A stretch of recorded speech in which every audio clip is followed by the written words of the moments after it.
Welcome back to another episode of the Black Bear Podcast. We were not live last week, had some things going on, but we back, man. It feels good to be back talking Bears football with the boys. I got my guy Chef West to the right. You see him rocking the Bears gear, and I got my boy Devin to the bottom of me.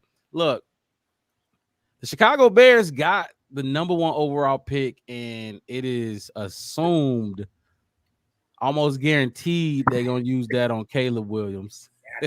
Look at your smile, Chef. That's crazy. But today we're gonna talk about the number 9 pick, like we've been doing the last couple weeks. We've been talking about this number 9 pick and what the Bears could possibly do with that number 9 pick. Matt Eberflus and Ryan Poles gave us some insight on how they gonna go about deciding who they gonna use the number 9 pick on. We're gonna split up into three sections, and each one of us gonna debate why the Chicago Bears should use that pick on their respected positions. All of that right after this. If I can find the intro. Here we go. Stand down or lay down and get smacked with the pole. By this time, everybody on that roster should know what it means to beat the Packers. It's simple. Oh, if I was a coach, Justin Fields would have been balling from day one.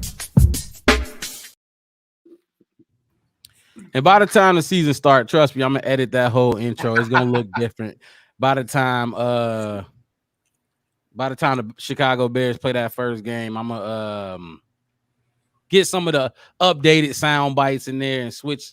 Obviously I got to get Justin Fields face off that. But let's talk about this number 9 pick, fellas. The Chicago Bears, head coach Matt Eberflus gave us a little bit of an example on how they gonna go about deciding who they gonna use the number 9 pick on. I got a little clip I want to play for y'all just to give a little little background to how we about to do this episode today.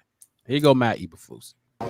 Hey, do we need an edge rusher with the number 9 pick? Do we need an offensive tackle? Do we need a wide receiver? Will you guys have any part of that discussion? And how do you view those three needs that you have? Yeah, that's great. It's obviously having the number 9 pick is a really good spot to be in. It's right there at the top, and we're going to get a blue player there for sure. And what we've done in free agency allows us to be flexible there, to be able to really take the best player that we feel fits for us in that spot. Break it up into pods or teams. We will certainly be part of that. And that's an exciting time because we're going to look at, hey, who's the best tackle, who's the best receiver, who's the best rusher, who's the best this, that. So it's going to be good to be able to break into that and see guys' opinions, because Wes, you ain't see me, man. I'm doing this the whole time trying to see. I couldn't hear it because y'all can hear it though, right? Yeah, I can hear it. I got my headphones on. I do the left ear thing. The left ear thing. Yeah, it was the left ear thing. So I just swapped my shit out, and I'm like, damn, I couldn't hear the whole thing, but I could see your facial expressions. You could hear it. Matt Eberflus. Dev, I think you heard it too. But he said exactly what we're gonna do. We're gonna break up into these pods, and we're gonna give y'all our thing. Everybody got a position. Everybody got they team, and everybody got who we gonna take. And the crazy thing about it is, I seen a lot of people mock drafts and everything, and everybody wanted to trade back. Trade the 9 and get verse at 13 and blah blah. I'm like, he said we can figure out what we need, but at 9 we're going to take a blue chip player. A blue chip player. He said He said we are going to get a blue player. The Chicago Bears got 4 picks. I don't know if they're gonna trade back. I think they might be comfortable getting that guy at number 9. I think it is too. I think they're good with taking. There is that one other scenario too. Like, we got a lot of picks next year, and it's like they could maybe bundle a couple of them together to maybe get a second or third round pick to be able to get some of those other players. I would hope for a second, so that there are some of those players that are just on that bubble of not going down to the third round pick. And maybe we can get like a center or something else that we need in that range. Who knows? But we still got $23 million. We definitely right. still got some money, and we're gonna get into that once we start jumping into why each position should be taken. We're gonna kick it off with round one. My guy Chef West gonna kick us off. He is making the case for the wide receiver group. Now, you see him with his utensils about to cook. I can't wait to hear what we got to say. Let's do it.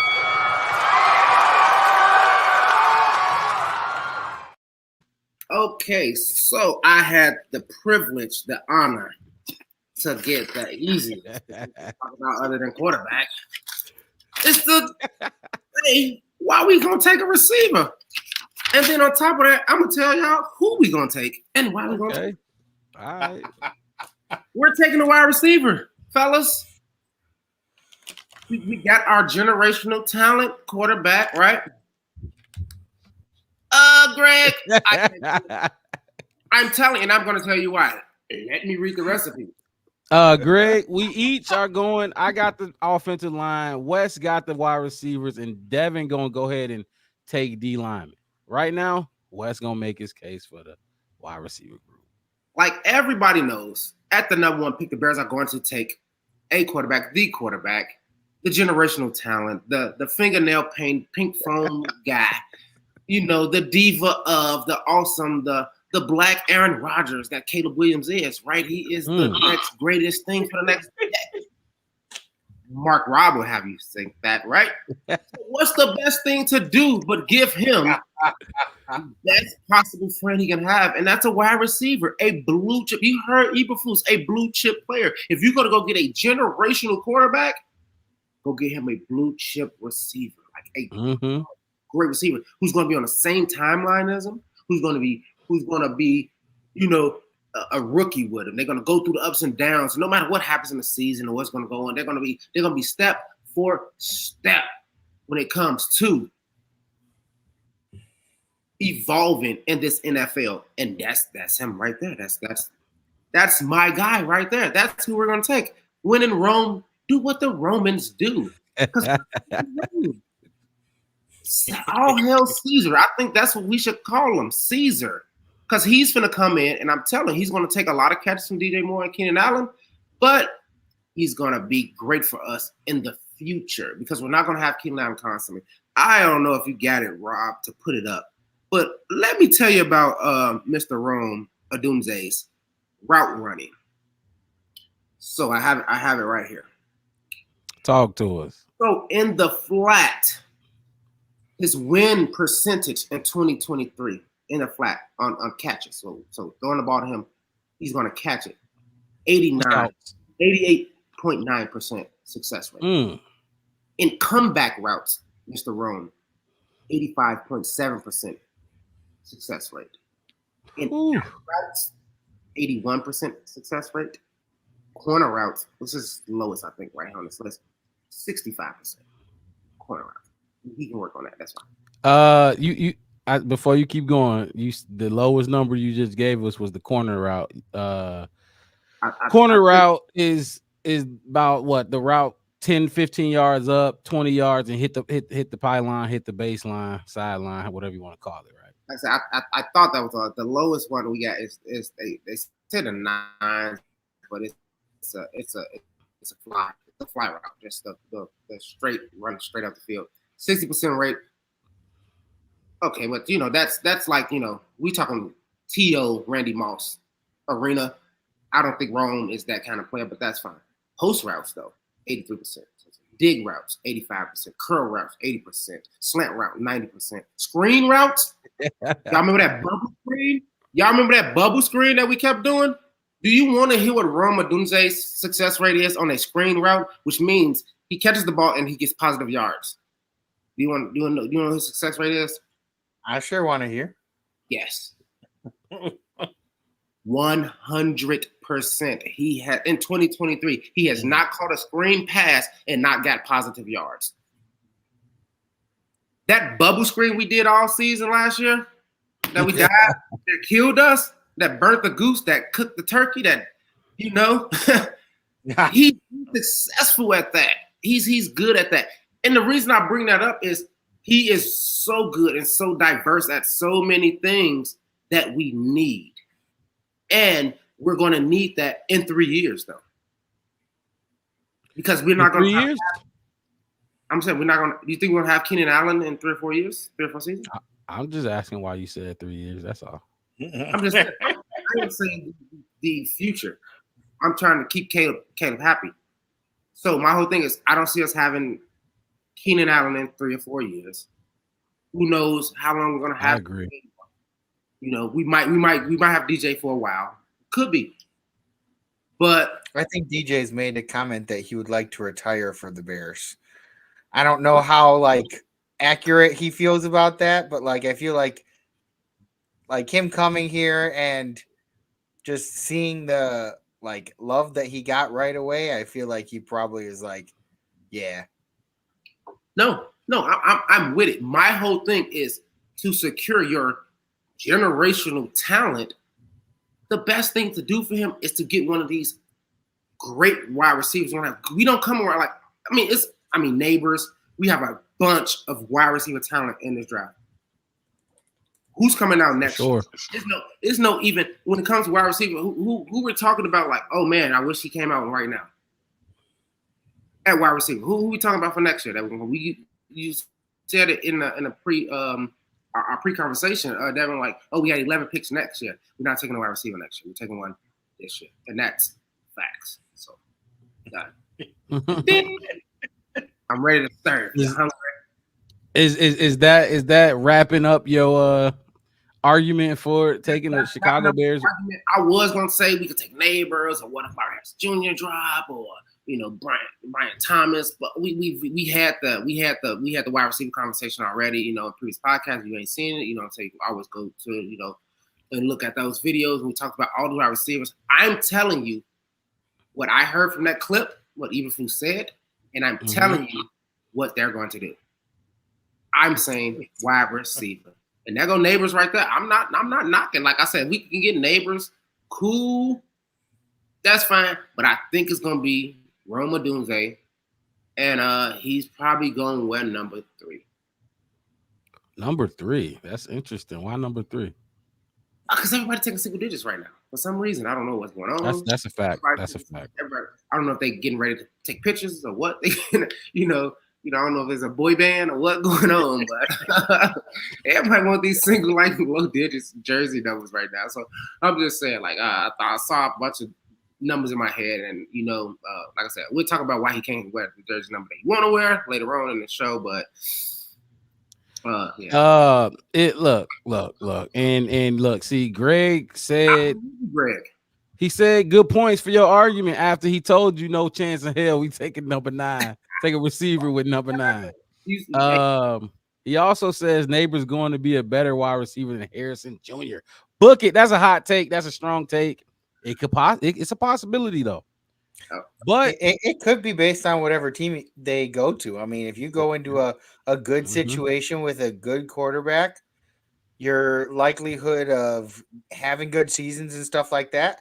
Like, I think Harrison's been mock draft going to the Arizona Cardinals a lot. I see him going there because unless they trade down, the likelihood is that he goes to the Cardinals. And I mean, he could be one of their better weapons in Arizona. So he could get a lot of touches. But if you go into, like, for example, like Chicago, if somebody comes here, and this is kind of a point that I would make to kind of go against the wide receiver thing for US, like, please go against it because you could try. It's hot in the kitchen, Devin.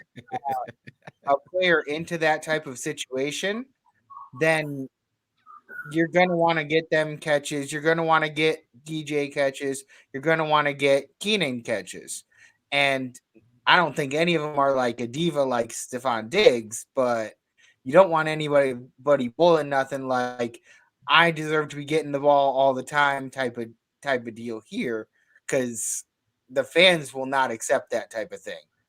It's like, no, go ahead, Devin. I hear what you're saying. My point about it is I'm not specifically saying, the wide receiver. I'm not catering to the wide receiver at all. You're catering to that specific one. Bob's guy, Caleb Williams, who we want to look good and do good and yeah, protect him, Caleb, and all this kind of stuff is cool. I hear you. I hear the offensive line talk, and I hear the shoring up the defensive. But you gotta let your diva shine. If he's gonna paint his nails and he's gonna walk around with a pink phone and high heels, found the magnificent miles and get some Garrett's popcorn, he better be throwing touchdowns. And what better way to make sure he's throwing those touchdowns is get him elite receivers at all times to where defenses don't know who he's throwing to. He has a plethora. He has choices. He can throw it to Keenan Allen, and he can get drunk off the yak. As Tyreek, he can get drunk off the yak. Yards off the catch. You know what I mean? Go ahead and get you some yak on me. Some yak yards. Like we in Club Shay Shay. And that's what we're gonna do. They all three of them are gonna sit down in front of Caleb, and he's gonna have this. And then we didn't even go to think about, like I said, that's on top of he got somebody else to dump it off to and Swift. We ain't talking about the tight end. And the other tight end we just got. Everett, who knows Walden's system on top of that. So what I'm saying is to give Caleb all of these looks, you can't fail. You can't fail. Have you considered about chance that maybe that's too much, too many options, too many decisions to try and make, and it could maybe backfire and he overthinks it? I mean, I don't know. I don't know, because I don't think he had problem at USC of too many options. So is that enough?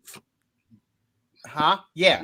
So is that a possibility? Like, do you guys think that that's possible? How can you have too much of a good thing? Well, look. So Roma Dunze is your guy, right? If we're talking, so you don't think? That's why I realistically think my guy at wide receiver is Roman Wilson. Oh, hold on. At 9, not at 9. We're talking not at 9. Though. Not at 9. So talk about your Roman Wilson trade back scenario, because we're not taking him at 9. So if Roman Wilson is your guy, how do we get to Roman Wilson? We'll have to trade back, and we're not going to do it. So I had to, like I said, before the Justin Fields trade, like I said, I was with Justin. We're going to build around Justin. And that was my personal, realistic feel of it until the team did something different. Now I'm with Caleb. I'm telling you, I'm down with it. I'm on the, like I told you, Mark, I'm on the Caleb Williams train. I'm on the front seat, like Rosa Parks. Choo choo.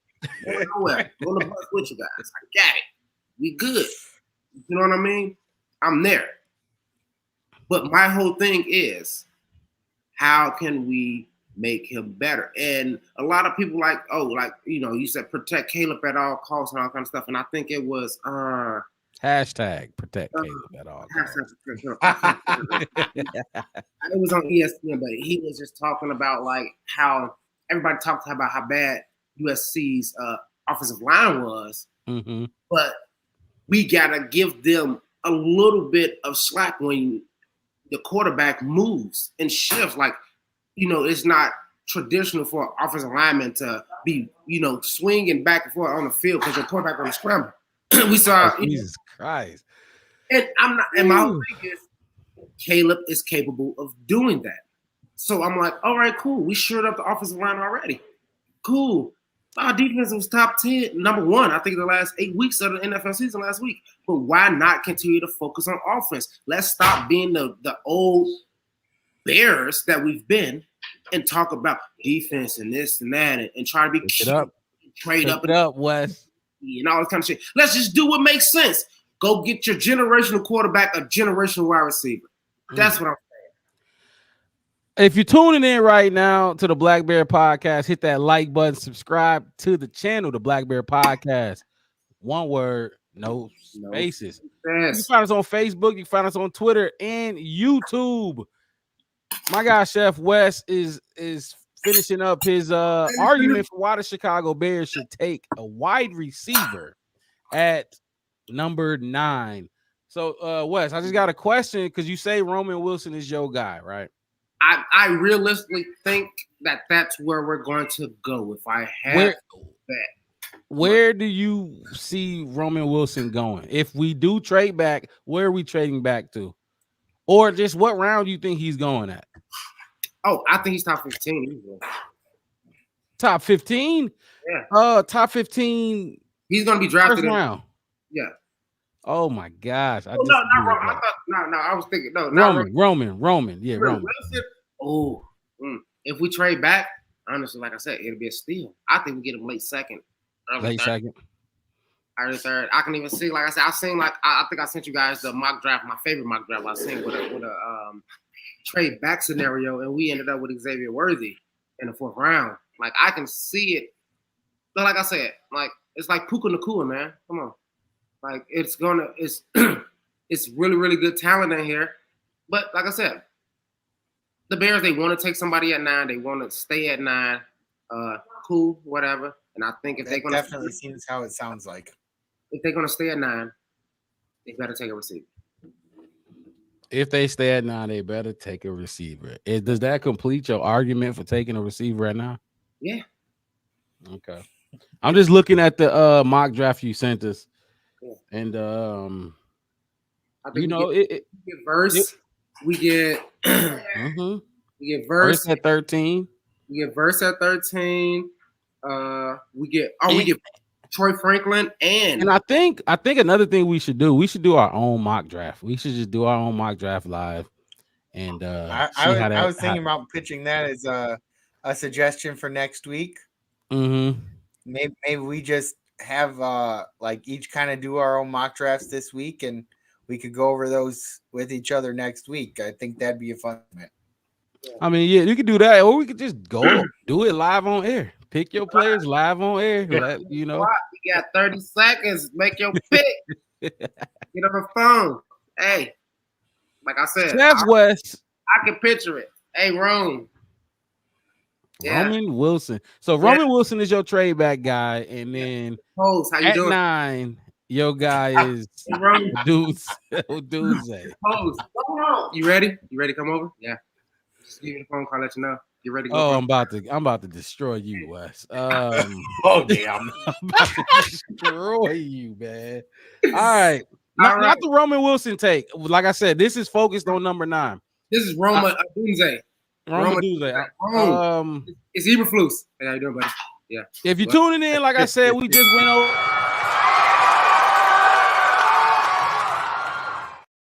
Round 1 is complete. That's all I need.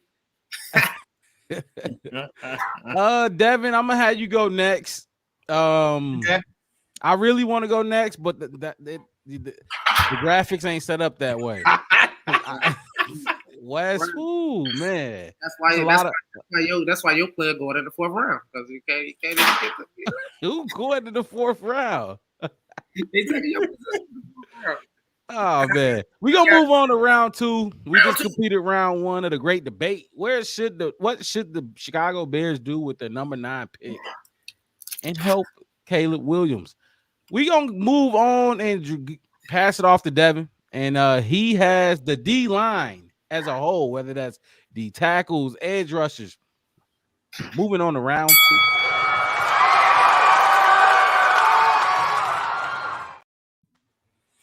So I get really excited when I was picking D line because there are just so many good ones. Like I prefer an edge rusher, but even if like there isn't the edge rusher that we want, there's also another edge rusher. There's some really good defensive tackles in there.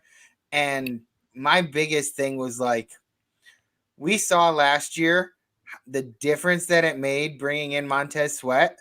Like we went from a team that people could just pick apart on defense, and we became a team that they had to like really try, and they struggled against our defense.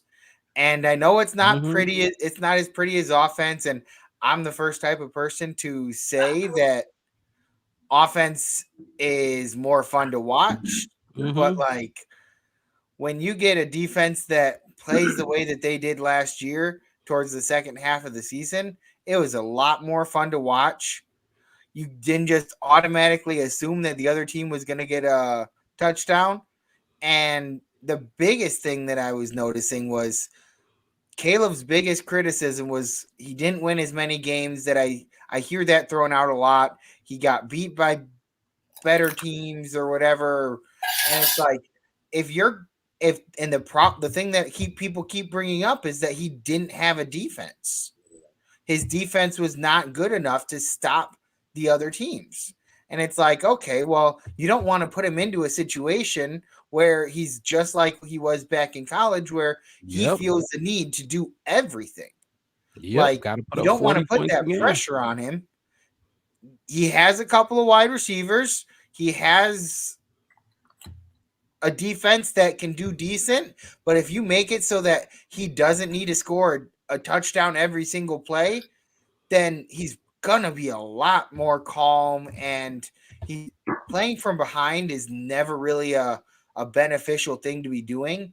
And if you put him into a situation where he isn't playing from behind, he's playing from ahead, he can make the right decisions instead of making the wrong decision, because one of the criticisms that he gets a lot is trying to play hero ball.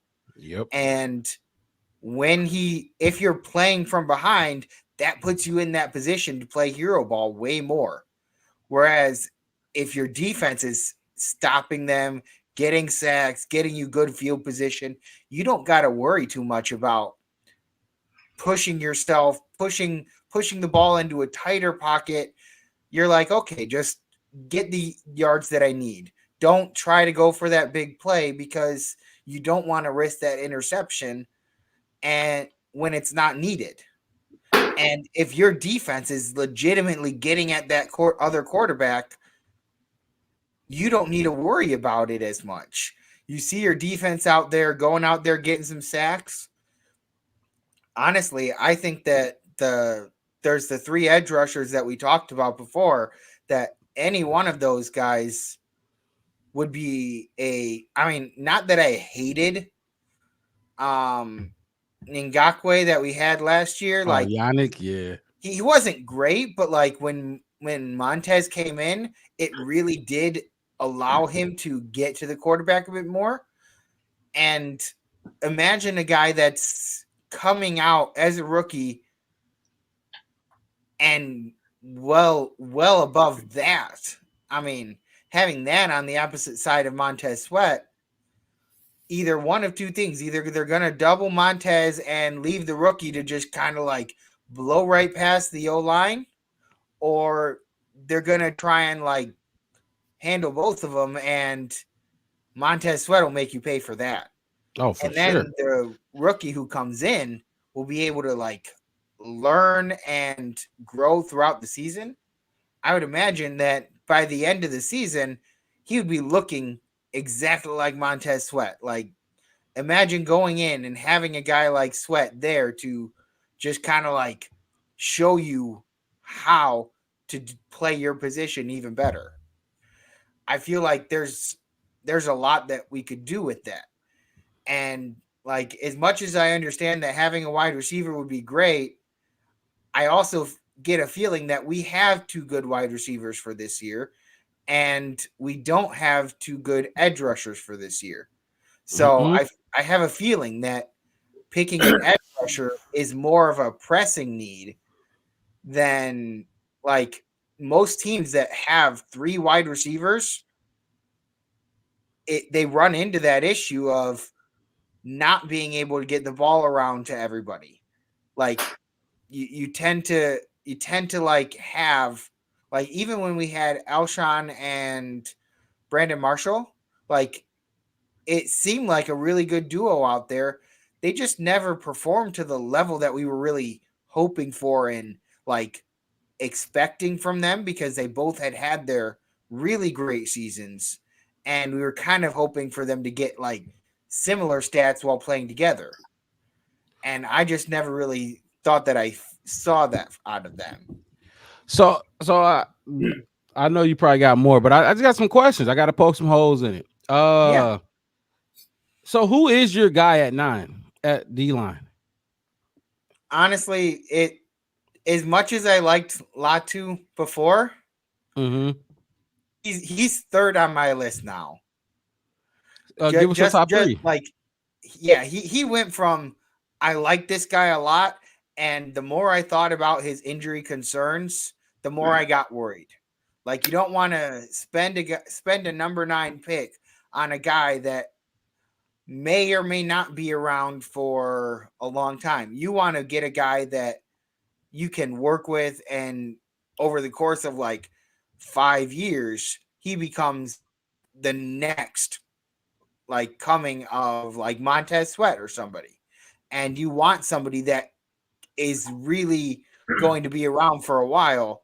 And my biggest concern is that health concern. Like, yeah, they cleared him to play, but it's like what happens if he gets hit the wrong way? Like you just you get worried, you know? So Devin, I got a comment in here. The Thigh and Smite podcast. I'm familiar with these boys. They got some good content. Check them out if y'all get the time. Appreciate y'all jumping in our chat and checking us out. They say, what do you guys think about Dallas Turner? Well, that kind of goes with the question I just asked you.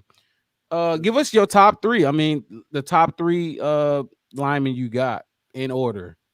You say It Latu was fell to 3 for you, right? it was it's Turner, then Verse, then Latu. Okay. Like Then Latu. I'm one of those guys that like I like the edge Some Dallas rushers. Turner then. As much as I understand that the defensive tackle is an important position, to me it's less about pressuring the quarterback than the edge, because the edge is usually the one that gets there.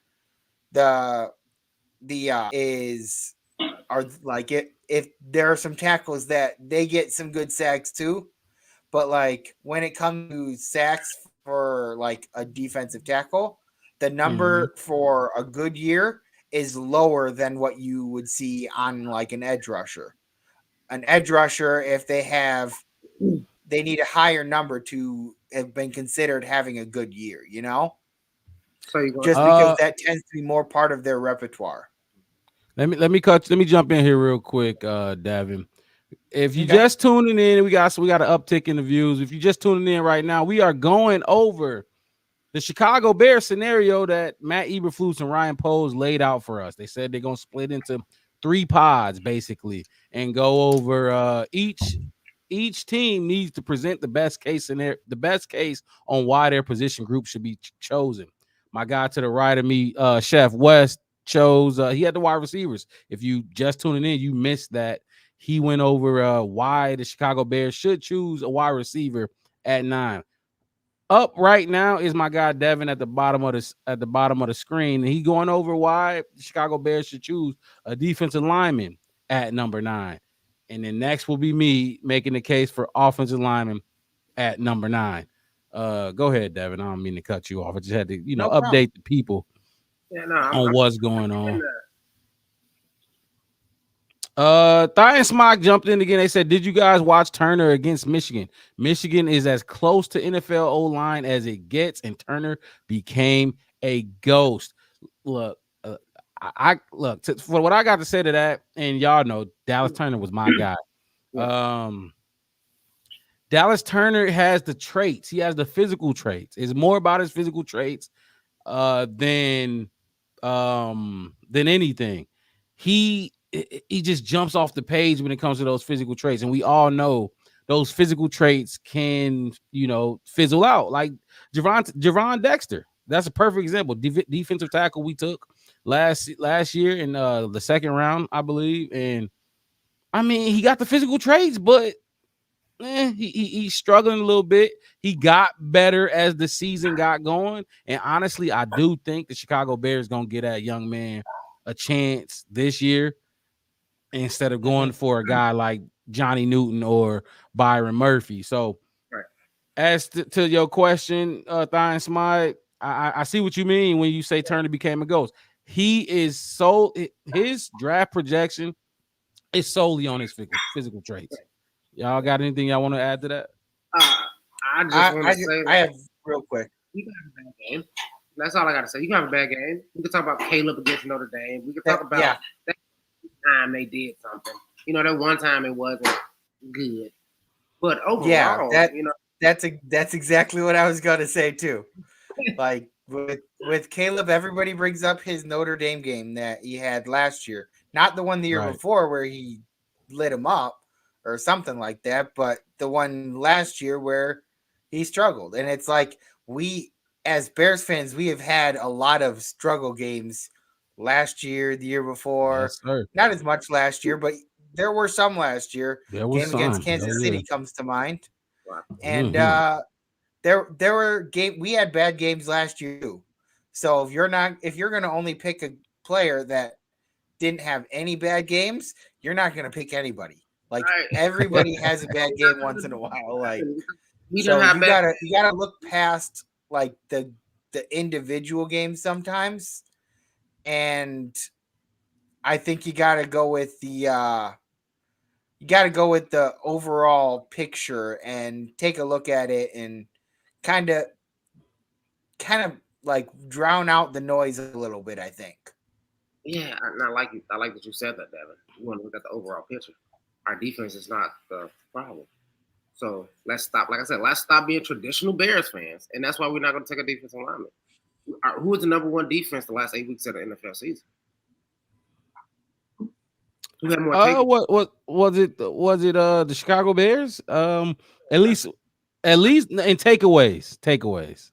No. We was number one overall. Like when they combined everything to average everything out, we were number one. Takeaways. Okay. Because of I know for sure we were number one in the rushing defense. Yeah, we stopped a lot of teams, but then look at like Green Bay, the game against Green Bay for the last game of the season. We struggled a lot on our defensive side, and it's not like we were a bad team as much as Green Bay fans would like to believe that. But we happened to struggle that game. We always struggle against the Devin, we always do. We seem to not. I mean, we got to get past. We got to get past that habit. You want to pick a Green Bay game? Let's go back a whole decade and let's talk about how bad we played against Green Bay every single year, every single season. But then we come down here to Arizona, and I'm dancing in the red zone because we just blew out the Cardinals. You know what I mean? Like, with no offense. Like, you know what I'm saying? We 21 points on defense, kind of. Like I said, let's just stop being the traditional Bears fans and think about the defense. I think the defense is the key. The defense is going to win Super Bowls. Defense going. You go tell that to the Kansas City Chiefs. Go tell me defense. Oh, I'm glad you said that. Although their defense this year actually probably their best defense that they've had. Yeah. Like I will say their defense was more poor in previous Super Bowls, but like this year, their defense was a bit better than it used to be. It was, but they catered. I think they led the league in sack percentage this year, if my notes serve me correct. If you look at all the things, we're probably at least the last, like I said, 9 to 8 weeks when we were super healthy and everybody was there. Even our Tariq Stevens was, like if you go back and look at the last 9 weeks. And we talk out of what 18 weeks, like half of the NFL season, the Bears was the best defense. You didn't want to play the Bears in that last half of the season. You didn't want to play us. Right. Here's another thought process though for about why player.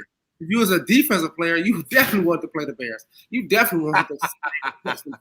You definitely wanted that. So why not beef up that offense, man? Let's stop being traditional Bears players. I mean, I will point out the fact that our head coach focuses more on the defense. If he has any input, my guess is it's going for defensive lineman, probably edge rusher, at the very least a defensive player. But I don't really see us needing very much in like the secondary. But I think that Eberflus would probably really, really like to have a nice shiny new edge rusher over there. I mean, that's my opinion on that. Like I think even you can probably agree that he probably would want it, but doesn't mean it necessarily is gonna come to pass. We go to the thrift store and get a good edge rusher. We can go to Dollar Tree and get a good edge rusher. You think so? I don't know about that. Hey, you know what's crazy? Don't get me wrong. I'm not talking about we're not gonna get a Verse or a Turner or a Latu, but we just need somebody to disrupt. We're talking about top 10 pick. This is you know how good you have to be the top 10 pick at any position. And that's what I'm saying. That's why we're in such a good position because we get two of those. We get two of those this year. Top 10 pick. So, what is the skilled positions in the NFL? Quarterback, wide receiver, running back, defensive line, probably secondary cornerback somewhere. You're not taking, oh my God, Max Maximus is the kicker for Notre Dame, and he kicked a 75-yard kick, and he can kick the ball from anywhere on the field and make a field goal from 95 yards out. You think a team is going to take him top 10 because he can kick a field goal from 95 yards away? No, because he's a fucking kicker. Nobody cares. We're driving in the fourth round. I don't care how good you are. You're talking about premium positions. Premium positions. That's why you go top 10. Those positions. That's why it's going to be 4 or 5 quarterbacks going in the top 10 because you want that cream of the crop. So let's talk about premium positions then. I think edge rusher is probably the second most important position on the field. You think? Yeah, I mean, let's talk about premium positions. Premium outside of the quarterback. The quarterback that you need the edge rusher to put him on the ground, right? I'm going number one, then I'm gonna go cornerback, and then I'm gonna go O-lineman. And honestly, I think when I say O-lineman, I mean offensive tackle. I think and wide receiver is another premium position now. Now it's premium now. It hasn't always been premium. Yeah, exactly. So look, the edge. Look, then you got to think. Are you gonna be running 3-4? Are you gonna run in a 4-3? Here you go, right here. Protect your premium position and all this other kind of stuff. You know what? You don't have to really predict if you're gonna throw the ball to Megatron. I disagree with this comment right here. I telling you, think about what a premium wide receiver does for. And my whole thing, like I said, in my scenario, right, more of what happens when we don't have, because everybody's saying this year, are we going to win the Super Bowl this year? Realistically talking, no, I wouldn't be surprised if we did. Let's not speak on that yet. Let's wait. Talk about that after the draft. We can get into that. Yeah, let's not just count us out. I ain't counting us out. This notebook is my pre. Like the Packer fans are just counting us out already. I got my recipe for after we get what ingredients is coming in the kitchen. People, I already know. But I'm just saying, like, we just did this whole hullabaloo about taking the generational talent of a quarterback. Why not take a generational talent of a wide receiver? I understand what you're saying. Because, I mean, let's say Keenan. You get defensive tackle in the next 2 or 3 years. We can get one. We got one. We got Montez Sweat for 4 years. Let's say Keenan Allen goes down. Then who we got behind him? You know what I mean? Let's say DJ Moore has to miss a couple games. So I get what you're saying, but let's say Montez Sweat has to miss a few games. But you can go get that from the Dollar Tree, Devin. I got one of those in Al5. We had that last year, and it didn't do shit. Wait. We can get what from the Dollar Tree? We go get another defense. We just, I will tell you after we talk about who went to our 30 visits. We had, who. Let's keep it on. Let's keep it on course. All right, that's what I said. But that's my. Because this is Devin. This is Devin. We gonna poke holes in them, but we ain't gonna derail them. I mean, I get it and all, but like if you're gonna bring up injuries, that can happen at any position. Yes, if DJ Moore goes down, then we do have Keenan Allen. Talk. And if Montez Sweat goes down right now, we have nothing. And we saw how bad it was when we can't get to the quarterback they have all day. Like, we could have the best cornerbacks in the world covering their receivers, but if we can't get to the quarterback, he has all day to throw. Eventually, they'll get some separation. And that is a like fact. they were picking us apart last year at the beginning of the year. That's Like that watching those games was just grating. Like, why does they have so much time to throw? And then you watch the flip side with Justin, and he had like no time to throw. And I was like, Black said no time. Keep going, my bad. I felt that way, that like he didn't have the same amount of time. Like, people would argue that he had all the time in the world, but I don't agree with that. And It was better. He didn't have all the time in the world. It was better than, but it was not all the time in the world. But no, but like the other team did when they faced the Bears. Yep. So like they said, average wise, he probably had the most time to throw in the league or something like that. I've seen that stat thrown around. Who, Justin? But yeah. But Jesus Christ. Going up against the Chicago Bears, most teams had more time than their average. Like, if you average in all the games, sure, then you get an idea of the player. But if you go up and compare for each individual team, then you'll see, okay, what team couldn't get to the quarterback? And the beginning of the season, the Bears could not get to the quarterback. So how many times did you see? You want to talk about the Bears and begin to the quarterback? You said the quarterbacks had all the time in the world. Why didn't those quarterbacks get a little yards? Just take the 5. Just scramble out. They had every time. So our defensive line sucked, right? Their offensive line held us up like a wall at Walmart. It just held us up and put us on a rack. So why did the quarterback scramble? Why? I'm gonna tell you why. Why did the quarterback just? Why would they scramble? Because they didn't need to. Our linebackers in our secondary was doing their job. Why do you think it took 7 seconds to throw the ball? Because they had to wait that long. They had to wait that long for them finally. But eventually you get to that point where you can't always be on them, and they do get a move on you. Like, how many games? I think we talked about it not too long ago. How many games did Kyler Gordon miss last season? 8. He did miss quite a few. Jaquan Brisker, how many he missed last season? Maybe a couple. He didn't miss too many. I think it was. But the couple of them were in the beginning of the year. Jackson missed like 5.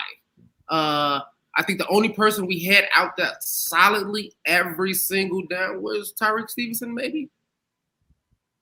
I think so. And even they put Terrell Smith in for Tyreek Stevenson a bunch of times. So. I think that was just like a rookie kind of rotation thing because he was a rookie. Yeah. But I do think that they had Tyrell Smith to cover for Jalen Johnson sometimes too. Jalen Johnson, I think Jalen Johnson even missed a couple games early on, maybe one. He missed like 2 or 3 early on, and then he missed the one against Green Bay at the end, which he missed the fucking Packer game. Kind of hurt. Right. Because he was talking about how he didn't want to let them win, and then he goes and he's not able to play. It's like he didn't even play. My whole thing is, you see what happened when all of those guys is out there. And we're not even going to talk about the linebackers because they were solid pretty much throughout the season. They missed some games and all that. But, Sanborn and them TJ, they were solid. Not impressive, Mark. Not impressive. They were solid. So and this ain't my segment, but like I said, we poking holes and we debating. Yeah. Wes, you look. I don't think I know you remember. You have to. You're a Bears fan. We lost 3 games. I know, right? We lost 3 games with like a 95+% chance of winning those games. The one that I want to speak on right now is the Jared Goff. We lost that game in 4 minutes. He both times against the Lions. Both times against the Lions. He killed that defense. You know why? Because the Lions had I'm pleading my case. But the Lions had time. We couldn't get to Jared Goff. You know what I mean? He picked us apart in 2-minute offense. Let's say 4-minute offense. He picked us apart. We're not talking about our personal offense with Justin Fields not scoring the ball when he get the ball back. That's another conversation. But fucking Jared Goff was picking us apart because we couldn't get to him. We And couldn't get to him. I think both of those games, I think we didn't either have Brisker or Kyler Gordon, both of those games. And I think they were both. I'm pretty sure they were both there because we played the Lions. Then we got the internet, fellas. Oh, ain't nothing but a little surge. Ain't nothing but a little surge. I want to say. At sorry, look, he gonna sip the water. But no, I'm pretty sure because I know the game we lost by 3. I'm pretty sure Kyler Gordon didn't play that game. Oh, my And we should have won both of those games. Yeah, we won the second one. But I think we should have won that first. I can't think of that guy's name. I don't know. I think it was like number 31 or something. It's a cornerback that used to keep coming in, and every time I saw him on the field, it just broke my heart. I can't think of his name. But no offense to that guy. Every time who is that? Who you talking about? 31. I can't think. I forget him. One of the safeties. One of the safeties or something used to come in when Brisker or Gordon or Eddie didn't play or something. When I seen him out on the field, like I said, nothing against the guy, but it just broke my heart because I just knew, the better St. Brown going to take advantage. They're going to take advantage, and that's what they kind of did. Like I said, I don't think the defensive line was the problem. I don't think like Jared Goff. He didn't pick us apart himself. Okay, so it came down. We got out coached because we have a defensive head coach who forgot how to call good defensive plays, and I think he took over defensive calling both of those games as well. So let's not talk about. That was later in the season. You know what I mean? Yeah, it was later in the season. So I'm pretty sure Eberflus was calling those defensive plays, and Dan Quinn? He just out coached them. So Brisker and Kyler played in that Lions game. They both were out there. Which when we lost by 3? The one we lost by 4 or 5. 4. That's the second time. That was the second game. Yeah, no, I'm talking about the one we lost, bro. Not the one we won. The one we lost. Yeah, that's what I'm talking about. Yeah, that's where we needed the D line. Somebody had to stop Jared Goff because everybody was healthy. Wes, everybody was healthy in the backfield. Why couldn't we stop Jared Goff? We all think probably on the strength of that defense is our defensive backs, right? Yeah, they couldn't stop. They could not stop Jared Goff. That now D-line needed to help I will make it like so. Sometimes I look at a game and I say, okay, if we had one improvement in a certain area, could that have won us the game? And in that game, hell yeah! Honestly, as you said, we needed one more, and the safety that we got from Philadelphia, he could be that one more to take us over the edge in that type of a game. Because I know that Eddie Jackson doesn't tackle well, and that's kind of that. Like there may have been a touchdown or two in that game. I'd have to rewatch it to see, and I'd focus in on Eddie there and see if there was anything that he led up. But they're definitely like we could say that safety takes us over that hump to where we don't have that type of a game this year. Keep debating for like 2 minutes. My phone about to die and my notes. Get you a charger. What I'm saying, Devin, is, and what Mark is saying about that Lions game. Y'all want to sit here and act like we just didn't get out coached a lot last season. Oh no, I was complaining about the coordinator. He didn't coordinate nothing. Our defense, our head coach couldn't figure out what he wanted to do. If he wanted to be the head coach or the defensive coordinator, and he just. So my biggest concern that is something that I hope that they can adjust and address in the offseason is the team regularly played this game of playing not to lose as opposed to trying to play to win. Exactly. And that has I agree that we seem to struggle making adjustments at like halftime. That was my biggest thing. Like I always look for what does the team look like when they come out of halftime Do Devin, they? don't let Wes trick you, man. Keep defending No, your I'm position. I'm I'm agreeing with him that it's an You come issue, back on camera, don't talk. but he's No, still listening. He knows what's going but on. like, how many of those games you want to talk about? Oh yeah, you think 2 more sacks against the Lions in that drive would have?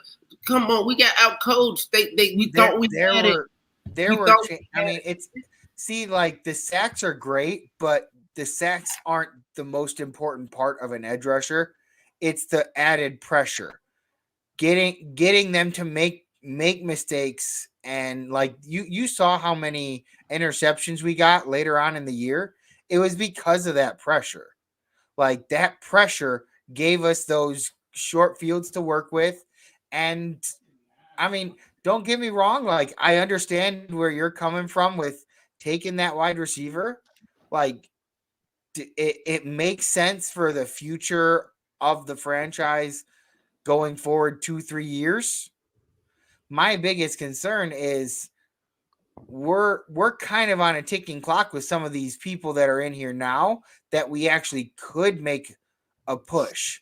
And I feel like the deeper you can go, like if we get to like the NFC championship game and we lose, to me, Right. I'll look at that as a big win because we're getting there and we're building a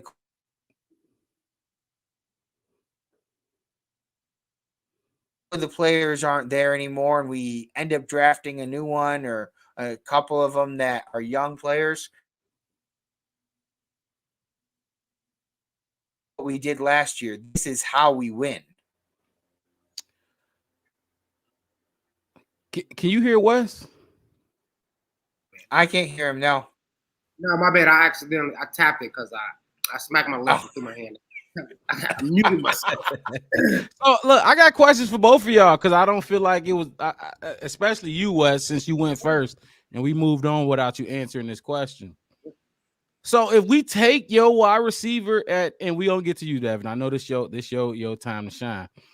If we take that wide receiver at 9, what do you do about the void that because there is a void? I think we can all agree on that. You can't say there isn't a void on that D line opposite of Montez Sweat. What do you do? What if we use that 9 pick on Roma Dunze?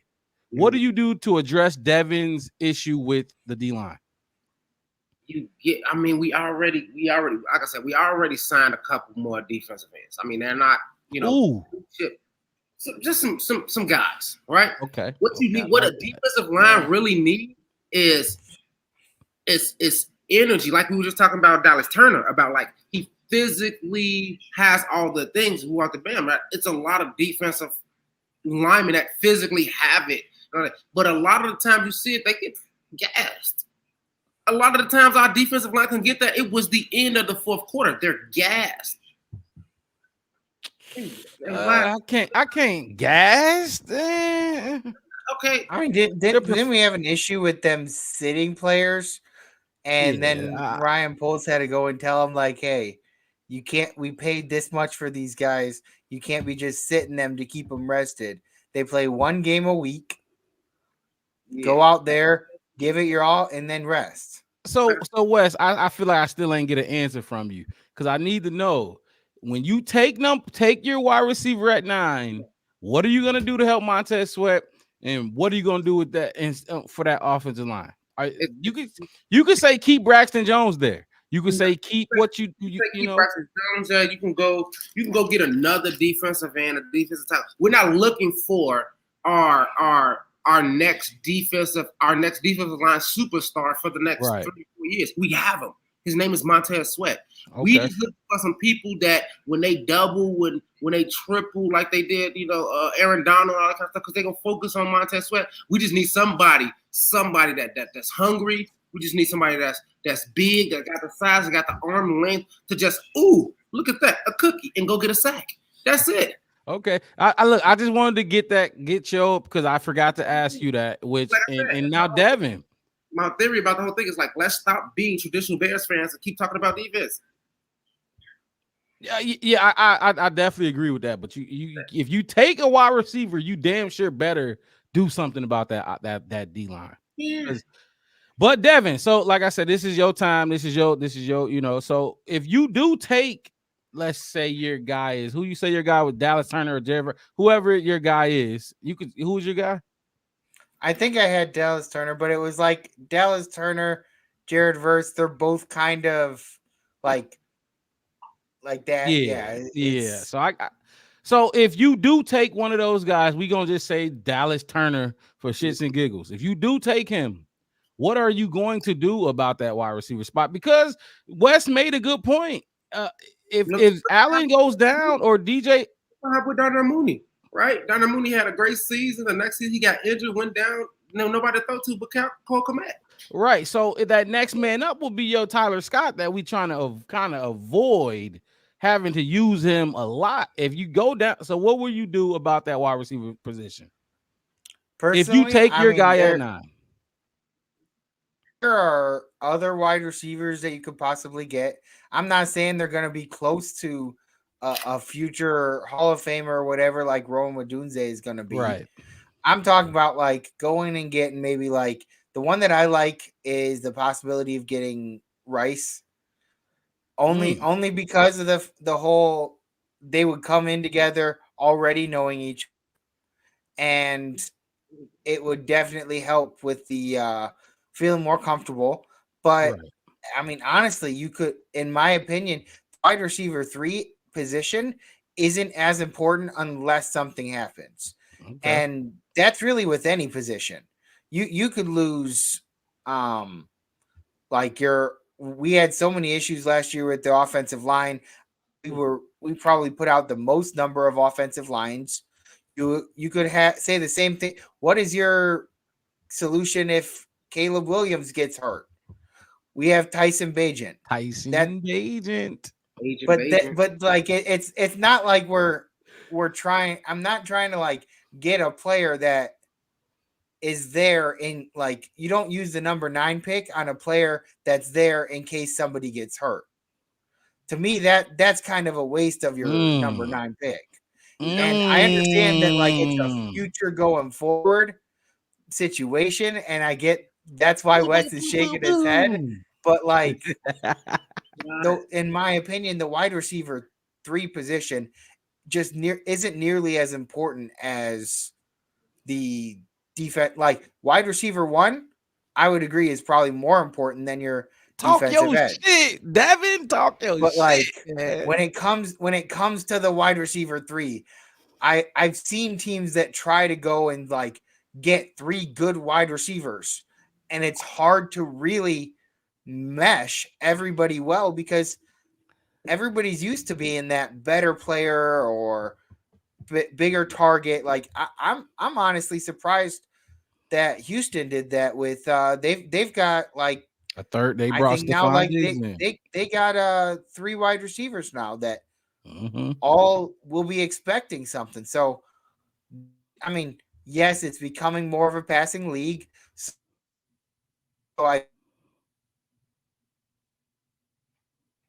did he freeze for you, Wes? Oh, there you go. Oh, I'm back. Sorry. You back. Everybody just blinked out and I'm like, oh shit, my internet was probably fucked up. Nah, you good. Keep going, man. You cooking. I was thinking that cooking Wes. You cooking his ass right now. No, it's nothing like that. It's just like it's definitely like that. Why did Houston go? Because Houston has their generational quarterback. They already know, and they seen what he can do. And they like, you know what? Do you think the Houston Texans are not looking for defensive ends, offensive linemen, and punters and kickers? No, they not. You can't possibly be trying to compare a punter or a kicker to a defensive end. I'm just saying that. I'm saying that Houston Texans is not worried about no other position right now because they know how good CJ Stroud is. Well, let me just say this: the Houston Texans went and got Stephon Diggs. They also did sign Danielle Hunter, so they addressed both. But hey, I just want to put that out there. I just want to put that out there. Keep going, Devin. Keep cooking. We still have that option of if we don't decide to take an edge, we can still try and find one. As Bears fans and the Bears organization, why can't we go look at the successful teams and be like, oh, why can't we sit our generational quarterback for a year like the Green Bay Packers? Oh my God! No. I'm just saying, like, We should have sat like our Mitch Trubisky or something when we got Mitch. We should have sat him and He put did somebody sit. for Mike what? Glennon. Don't you forgot Mike Glennon played first 4 games? Yeah, for right. That's what I'm saying. I mean, It like was horrible. that's what I'm saying. I feel the problem with that situation is they're not sitting. We never do what successful teams do. No, but like Green Bay Packers, they're not sitting their quarterback. They're sticking their quarterback behind a generational. It's kind of different than like Justin Fields sitting behind some guy who nobody knows because Andy Dalton. No, I'm just saying like any quarterback, it'd be different. It's like to me, sitting him behind a quarterback would be like sitting Caleb behind Tyson Bagent. What is he going to learn? That's gross. It doesn't like gross. You don't learn anything from the guy who it isn't at your ability or more. Like Brett Favre, as much as I dislike the Green Bay Packers, Brett Favre was a hell of a quarterback. And Aaron Rodgers sat behind him, and you could see similarities in their game. And so if you get that type of a quarterback, so you gotta start somewhere. You gotta have a quarterback to you gotta start somewhere. You gotta take like you go out there, and what I'm hoping happens is that like Caleb is our generational quarterback. He's here for a long term. Maybe in about 5 years, we draft a player, second, third round, and he sits behind Caleb and he learns from Caleb. And then when Caleb is done, he'll go to the Jets just like Favre, and then our guy will step up. I think he went to the Vikings first, right? No, he went to the Jets first and then the Vikings. He went to Jets first. Hold on. It's a lot of fire being thrown out here.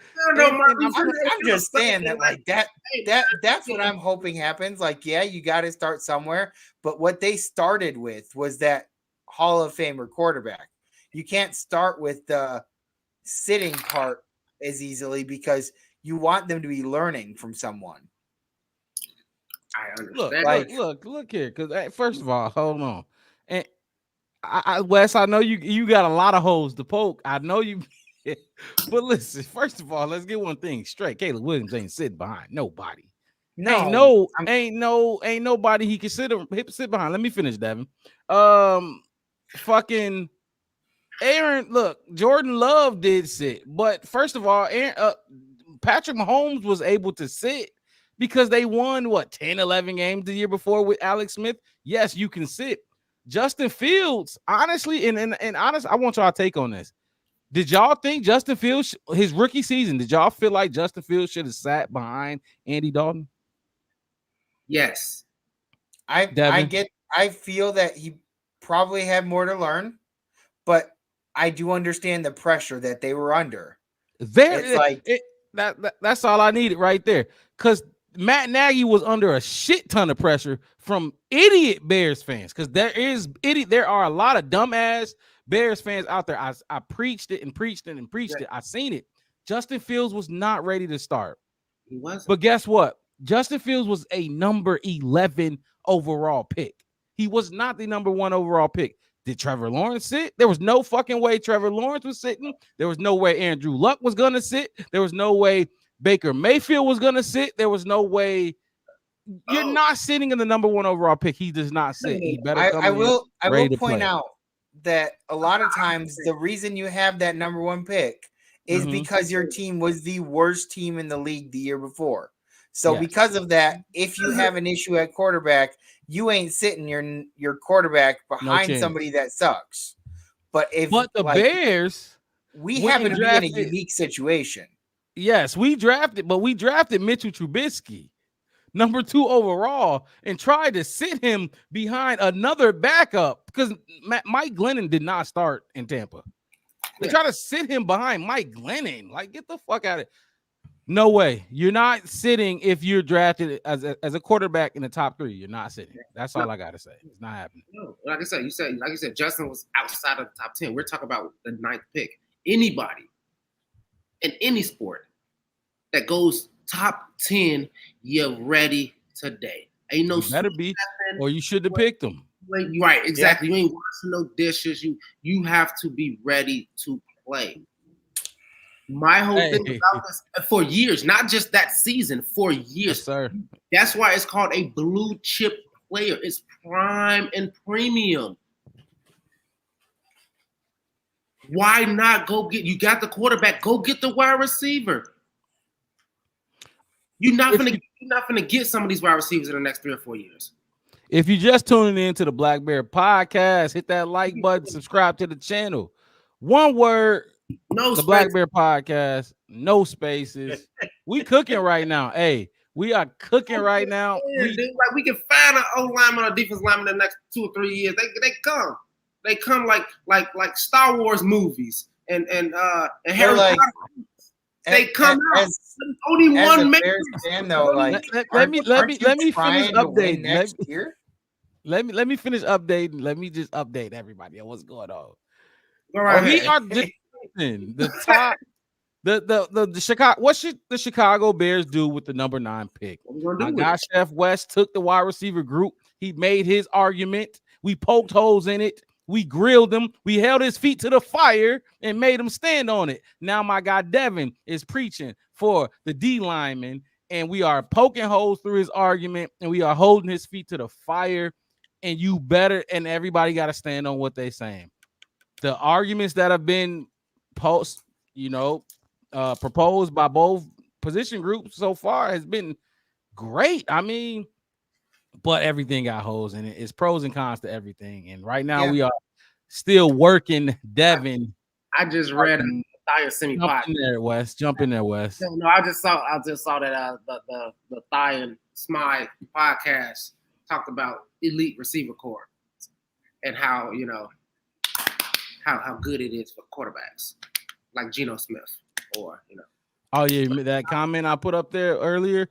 The comments kind of slowed down. Hey, if you in the chat, if you don't like what you're hearing, if you do like what you're hearing, let us know, man. Put it in the chat. Let's talk about it. We read every comment and we discuss it as we go.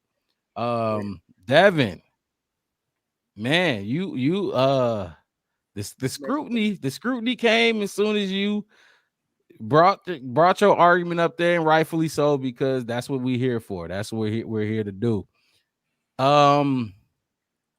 If you're done, I jump in there. Wes, you done poking holes? Yeah, I'm good on it in the sense of like, I kind of want to throw out like who we have for our 30 visits already. Go ahead. I see it's burning. It's burning you. Because you know what? Because it's coming for you too. I'm gonna pose the same question for you with these same people that we already talked about. You know how many defensive linemen we already had come in and we looked at on our 30 visits? 4. You know how many wide receivers we had come in and we looked at? 2. Okay. You know how many quarterbacks we had? 1. You know why? Because they know the quarterback they're gonna get, and they know the wide receiver they're gonna get. They just want a couple of options. And they're gonna find out. I think they probably brought Marvin Harrison in because of the fact that if for whatever reason he happens to drop, like I don't think anybody in this room, if he happens to drop to 9, I don't think anybody in this room is saying pass on him for any other player. Like this ain't draft day. We ain't gonna sit there and be like, it's like, oh God, you gotta take them. Why? But see, like I don't think any of us are gonna think that this dude, that Marvin Harrison is Bo Callahan and from the movie Draft Day, and think, well, everybody's passed on him. Why? And then be like, well, let's not pick him. No, the Bears ain't gonna do that because, like, he's already proven to be a pretty amazing wide receiver. I got 2 things everybody keeps saying. You can't pass on Caleb Williams, right? Mm-hmm. And you can't pass on Marvin Harrison Jr. I don't hear nobody. I don't hear nobody saying, "Hey, you gotta take Dallas Turner. If he's there at 2, you gotta take Dallas Turner. If he's there, you gotta take Dallas. You gotta take Top Robinson. You get like, you hear what I'm saying? Like, but I do hear people saying you could get the best quarterback in the draft, let's just say best offensive player in the draft, and you could possibly get the best defensive player in the draft. I hear that a lot. I mean, imagine you don't want to overload on one side and not really adjust. Like our defense was doing well last year, but we need to keep improving. The best. Stop saying doing well, Devin. We was the best. We was rated number 1. Like in the second half, we were not the best defensive team throughout the whole 17 games. So. I'm just saying. But like what I mean to say is like if you gotta like keep improving though, because you can't just stay and say, okay, we were number 1 and just expect that we're gonna be number 1 next year if everybody stays healthy. It's like, well, other teams will have looked at your game a little bit more. Because last year our team was like 50% new. So if you throw in that they needed to try and figure out how we played together as a team, and then by the end of the season, there's enough film that they can be like, okay, next season we aren't going to let this happen against the Chicago Bears. Now, if we add in a new player, it's like, well, hold on. He wasn't in our film. They didn't have another edge rusher on the other side that could really get to the quarterback. So they need to try and figure out how to stop that guy too now. But I mean, I get what you're saying, but you're talking about as in a sense of scheme, and that's you're talking about it as you're talking about like the offense, as in scheme, as in knowing quarterbacks' mannerisms, wide receivers' techniques, and tight ends and offensive coordinators' plays. That's different on the defensive side of the ball. You're not trying to figure nothing out. You're just trying to destroy everything they're trying to do. So they can look at all the tape they want on our defense. All they're gonna do is see what we stay in and what we play in. Like that's that cover 2 zone. We ain't hiding that from nobody. We not hiding really none of that. So my whole thing's like I said, and like you just said, Mark. Oh yeah, our defense wasn't number 1 the whole entire season or whatever, but we were overall the whole entire season we were top 5. Well, look, Devin, I feel like because I don't have the numbers myself because I didn't do the D-line, but I should have. We probably still ranked last or second to last in total sacks. Where did we rank in total sacks? Ooh. I'm sure it was horrible. Yeah. You know, like I don't think it was pretty good. It was not. It couldn't have been. We started so bad. We had 2 sacks in 8 weeks. Like, come on, man. That's not good. Like, that's horrible. That's really bad. Already. We handled that already. What did we rank overall? That's what I'm saying. Like overall offense, you can go look at our defense. And you can go. So how come you get to say that we handled the defense by going and getting Montez Sweat, but when anybody tries to say Keenan Allen, you say, well, what if he gets hurt? Like you can't use that defense though. Like we handled it already because the number 9 pick. You have to go get a premium player. You can go get like I just said. All right, think about what you just said. We addressed the defensive line halfway through the season. No, I was saying you said right away. No. I hear what you're saying. We said we addressed the wide receiver spot when we got Chase Claypool. Right? That's when we got nobody to throw the ball to. We got Chase Claypool, right? He's the number 2 receiver in the NFL. What he was saying, he was a dog. He's 6'4". He all this. Oh my God. That's what they were saying. We addressed that, and he was a no-show because that position is that you have to be that good. Look, Wes. I told you. I mean, I can't say you can compare Keenan Allen and Claypool because first off, Claypool he didn't produce like Keenan Allen did. Like that, I mean, if Claypool had produced like Keenan Allen did in the Chargers, if Claypool did that for the Steelers, there's no way they would have let him go when they did. Like they have one wide receiver option over there basically, right. And then they got rid of Claypool, and it was like if Claypool was go-to player, it'd be a lot harder to. I mean, I would think that Poles should be really like. The Steelers got rid of Chase Claypool not because of his job. They got rid of him because of his personality. I feel like his personality affects his ability on the field. Like some people, it doesn't, but I feel like it did. You know what I mean? Like the first game, like thinking, okay, this guy's gonna be good, and he had a few catches, and I was like, okay, but then he just kind of disappeared, and then he didn't know how to block for shit.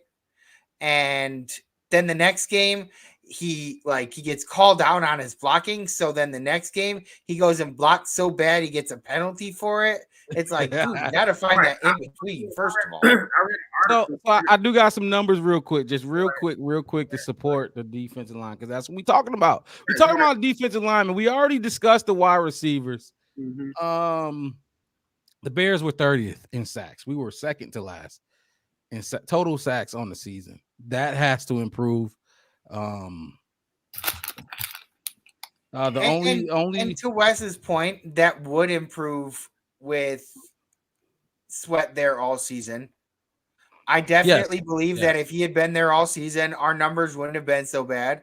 Because adding that pressure, like he says, if you have one of those Dollar Tree players on the other side, then they get sacks just from the pressure of, like, I mean, if you pressure him from the right side, then the quarterback starts to go to his left to give himself a little bit more space, and then who's ever on the left just got to clean it up a bit. But my problem is we didn't really have a guy that was good at cleaning it up a bit, and the guy we did have, he's already gone and signed off to another team, so we couldn't even get him back. Who are you talking about? Justin Jones? Justin Jones? Well, I was thinking about the guy. Didn't Ngakwe already go to another team? He might have. I don't know, but he ain't with us. So yeah. I mean, he was only on that 1-year deal, and he clearly didn't do enough to justify coming back. And if it was an area that we weren't really going to address, then they probably would have at least brought him back for another 1 year just to kind of hold us over for the next year. So I kind of get the feeling that they intend to address it in some way. They got to. They have to look. Whether it's at 9 or not, that D line has to be addressed. We cannot walk into the next season as we are. We, like you said, we lost Yannick Ngakoue. We lost him during the season to a broken toe, and he had like 4 sacks. He didn't get going until Montez Sweat came, but we still lost him. Not only him, we fucking lost Justin Jones. People can say what they want to say about Justin Jones. He was better than Javon Dexter. He was better than Javon Dexter, and that Javon Dexter is our next man up at D tackle. So we lost some guys on that D line that we need to replace. We have not done that. And we haven't got to the O line yet, but we signed 2 centers, Ryan Bates and Coleman from the Rams. We signed some centers. We traded for Keenan Allen. You know what I mean? We've done all these moves.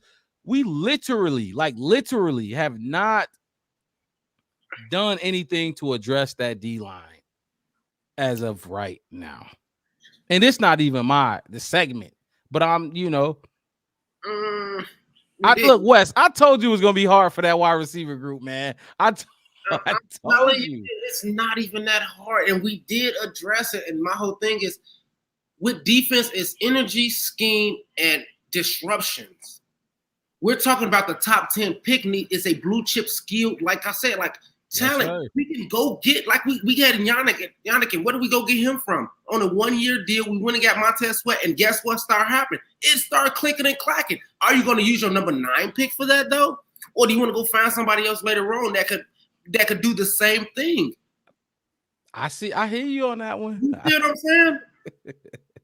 We got the same argument could be made for against a wide receiver, though. Yes. Use your number 9 pick on a wide receiver 3? Yes. He's not our wide receiver 3. And that's the thing is, you're talking about it as our wide receiver 3. He's our future wide receiver 1 because he's a top 10. Yeah, but that's his position. It doesn't matter what the future holds, because his position when you draft him, drafting your future quarterback and sitting him so he can learn.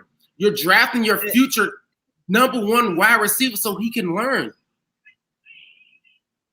So why can't you draft a player that you now? Go ahead, fellas. I'm gonna let y'all finish this one, but after y'all get this, we got to move on to my O line because we an hour and 30 minutes. Then my whole thing is Tyler Scott would have been great after Darnell Mooney went down. We could. I know you guys don't like Tyler Scott as much. I feel like he has untapped potential.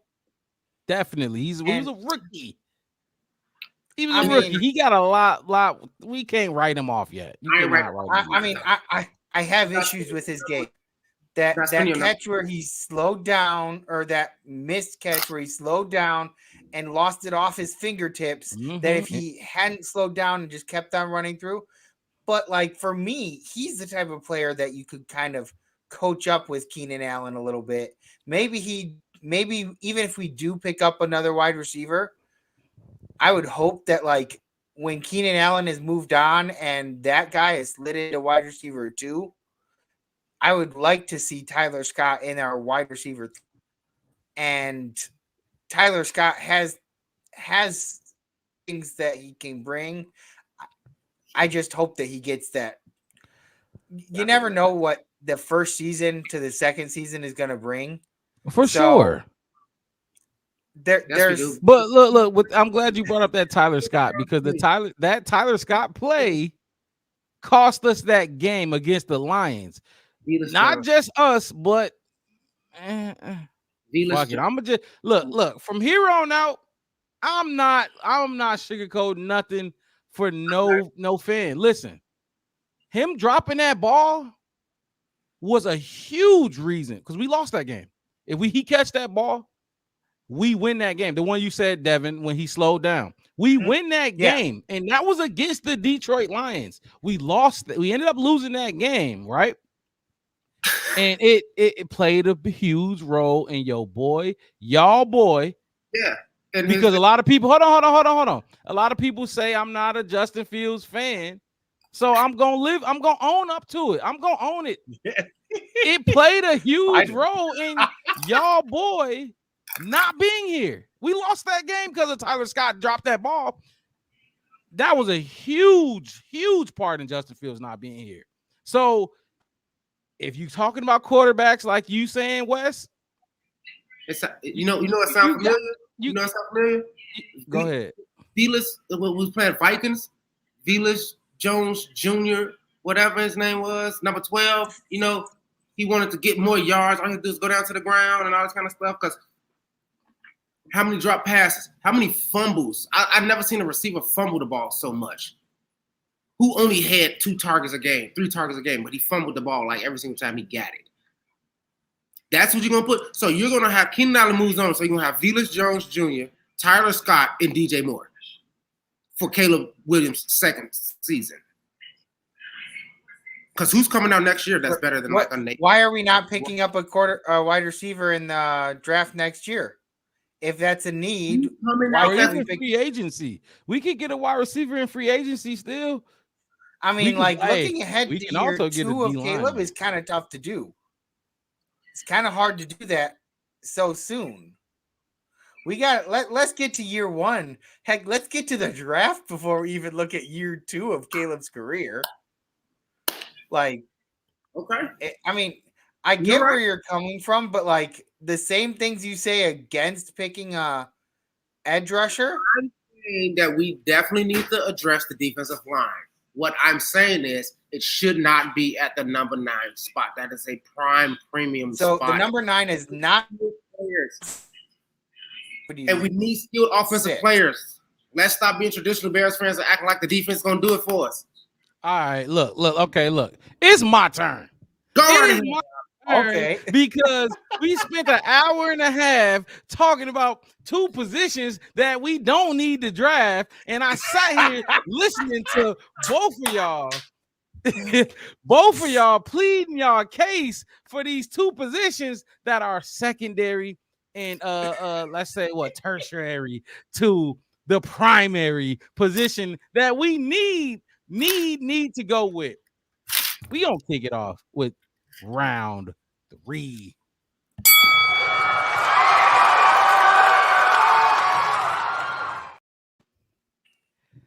Round Round 3 of the great debate. Look, I know y'all want that shiny toy. You want that Roma Doomsday. I know you want that dog edge rusher to go tame players like Matthew Stafford, Patrick Mahomes, and Jared Goff. Let's just stick to our division. Jordan Love as well. The man threw for 4,000 yards. Look, fuck that.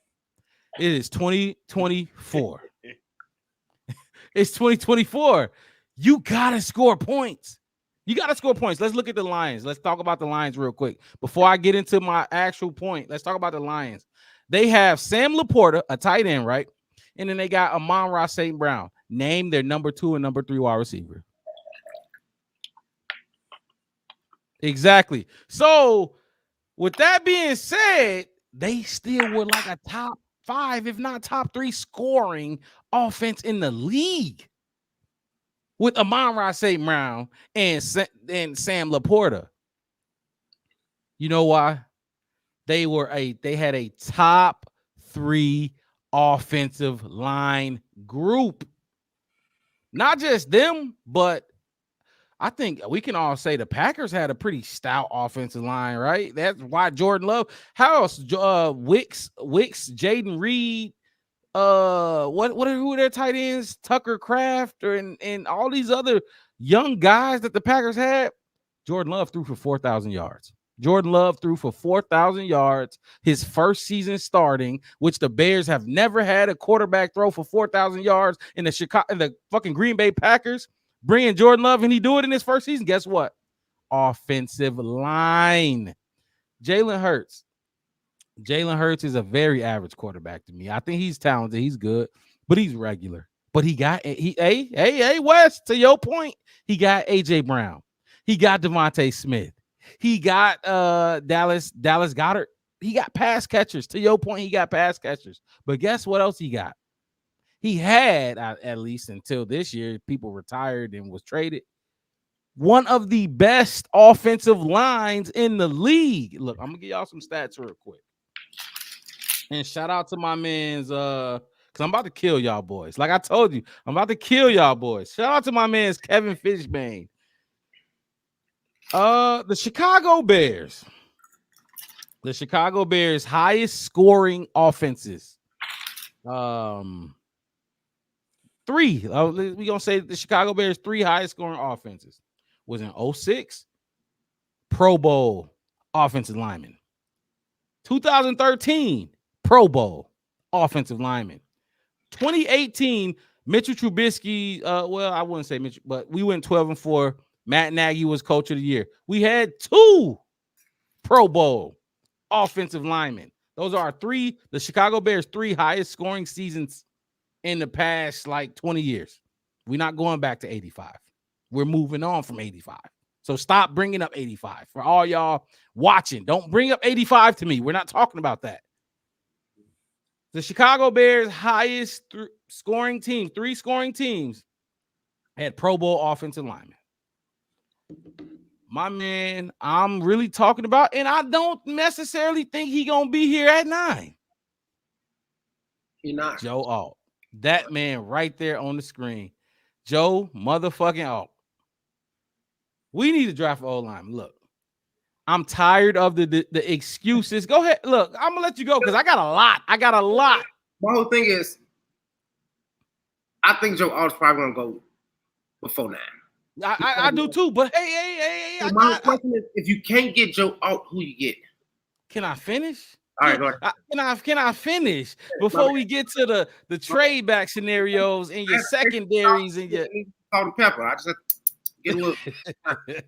Like I said, look, you Justin Fields, and like I told y'all, from here on out, because I've been called out by Devin, I've been called out by my lady that I live with.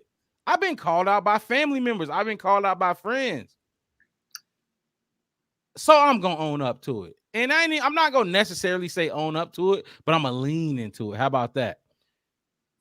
I like you that. Justin Fields fans. Yeah. You Justin Fields fans had every excuse in the book, and one of them was the O-line, right? Am I right? Not just this past season, but the last season as well. Even when Jay Cutler was here, we was crying about the O-line. Even when Mitchell Trubisky was here, even though 2018, he had 2 Pro Bowl offensive linemen and he went to the Pro Bowl. Not only did 2 of his offensive linemen go to the Pro Bowl in 2018, Mitchell Trubisky, we all know is trash, went to the fucking Pro Bowl in 2018. Look, Justin Fields was sacked 45 times last season. The Chicago Bears gave up 50 sacks total because Tyson Bagent played. He got sacked some too. The Chicago Bears gave up 50 total sacks last season, and that was 7th worst in the league. It ain't the worst, but it was 7th worst in the league. You got to get better. I don't care who you are. You're not winning the Super Bowl with the 7th most sacks given up. You're not winning like that. Moving on. You're not even getting there. Hey, help me out, Devin. Talk to him, man. You ain't getting there. Hey, I hear you, Nicholas. We do need to address the line. I hear you. Yeah, he said need O-line, but forget what Nicholas is talking about. Everybody listen to me right now. I don't like Braxton Jones. Y'all know that. If you've been following the Black Bear podcast, I don't like Braxton Jones. He's good. He's serviceable, but he ain't blue chip on the left side. He's not blue chip. Look, the teams with the lowest sacks allowed had 34. It was like 3 teams with 34 sacks allowed. The Bears had 50. You got to get better. You got to get, but hey, it's just not just Braxton Jones now. Braxton Jones gave up 1 sack, apparently 1 fucking sack. Braxton Jones allowed 25 pressures, which ranked 22nd in the league. The Bears O-line as a whole ranked 19th. 19th, not horrible. We could have did worse. I think Justin Fields helped him out a lot with, boom, boom, boom, running and shake and bake. Justin Fields compliment? I was just surprised too. Look, I told y'all. Look, I got the Justin Fields compliments, but I'm leaning into my Caleb Williams. Right, we know. I'm not because I've been called out. I feel like we've all kind of leaned into Caleb a little bit more now. Like you saw how Wes was earlier in the show, and I'm gonna try, man. I feel myself even on like Facebook and stuff like that. I see myself. Somebody talks shit about Caleb, and I see myself like, really, dude hasn't even played yet, and I know that like I wasn't big on him like a month and a half ago, but right, I did my research more, and I hope so. A lot better now. Read the expression though, Mark. At 9, At 9, which I just told you. This man, hold on, Joe Alt, who's not gonna be at 9. I doubt he'll be there at 9. But if he does, hold the fuck on. A lot of the guys that was talked about probably won't be there at 9. I'm gonna get to my other options. Okay. I want to hear your other options. I'm more curious about your other options to see if Joe Alt is my option I'm talking about right now. Go ahead. That man right now, because number 9 falls to us. Guarantee you better sprint to the podium and give that put that pick in. Anyway, let me move on. Braxton Jones was ranked 35th out of 81 off eligible qualifying offensive tackle. 35th, but it's 32 teams. I need you at least. Can you be 10 for us? Can you be 10? Not 35. It's only 32 teams, only 32 starters. You know what I mean? Can I get you to be 10, 15 maybe? He was 35. We need to replace that man with a rookie quarterback coming in. You got to get you a blue chip guy. Look. Listen to this. I got some more numbers for y'all. And I think this really go at you, Wes, for that wide receiver. You just repeat it. It's okay though. I'm here for it. Hey, I told you that wide receiver argument gonna be tough over O-line and D-line. Listen to this.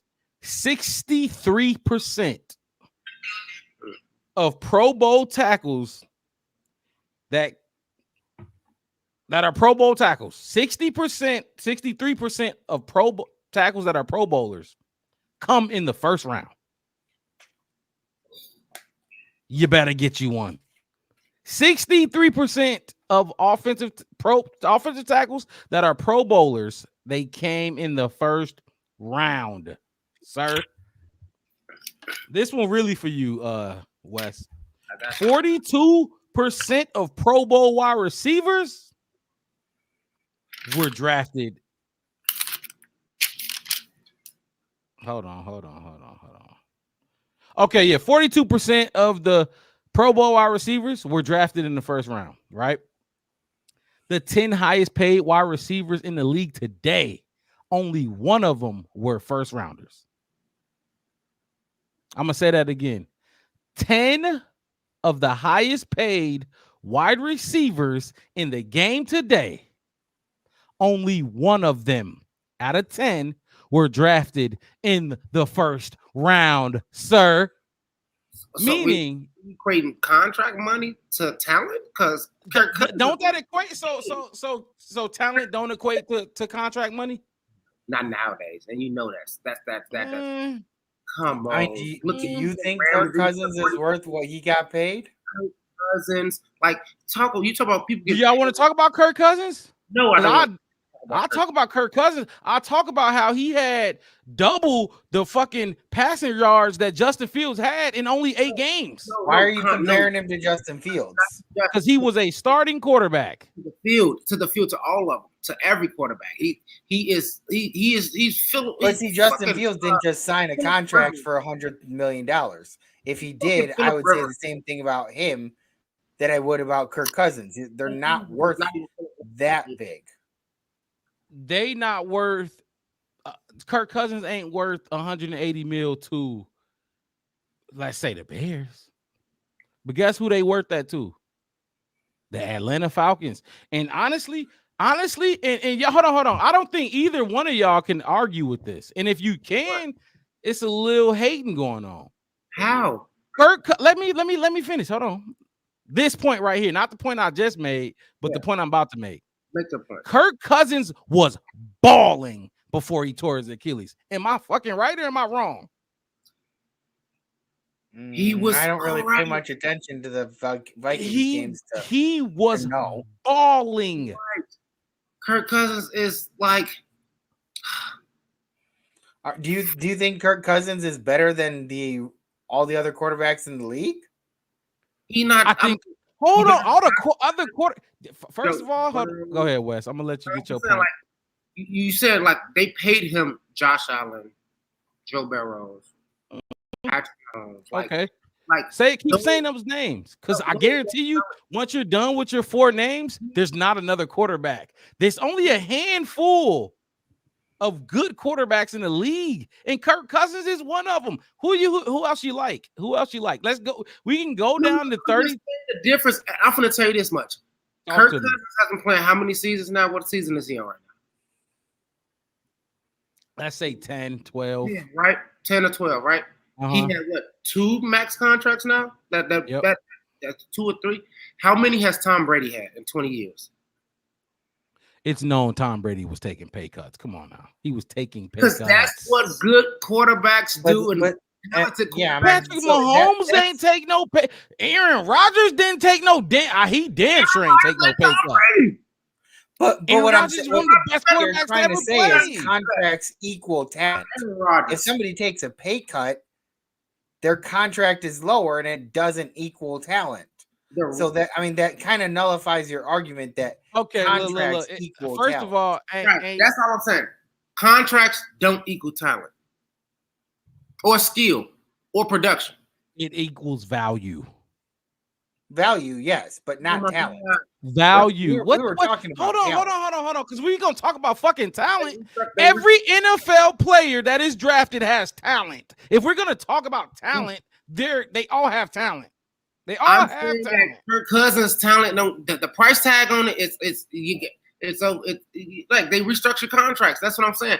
My whole thing is Kirk Cousins production. You can throw out his numbers and his stats compared to everybody else. Dog. His numbers are good. We would love to have Kirk Cousins numbers in Chicago. Come on now. Do we not? We don't want. Hold on. We don't want Kirk Cousins numbers. Quarterback we've ever had. Yeah, because we never had nothing. Okay. All right. Well, look. You can throw an alley dog scraps and they're gonna eat it up. We the alley dogs.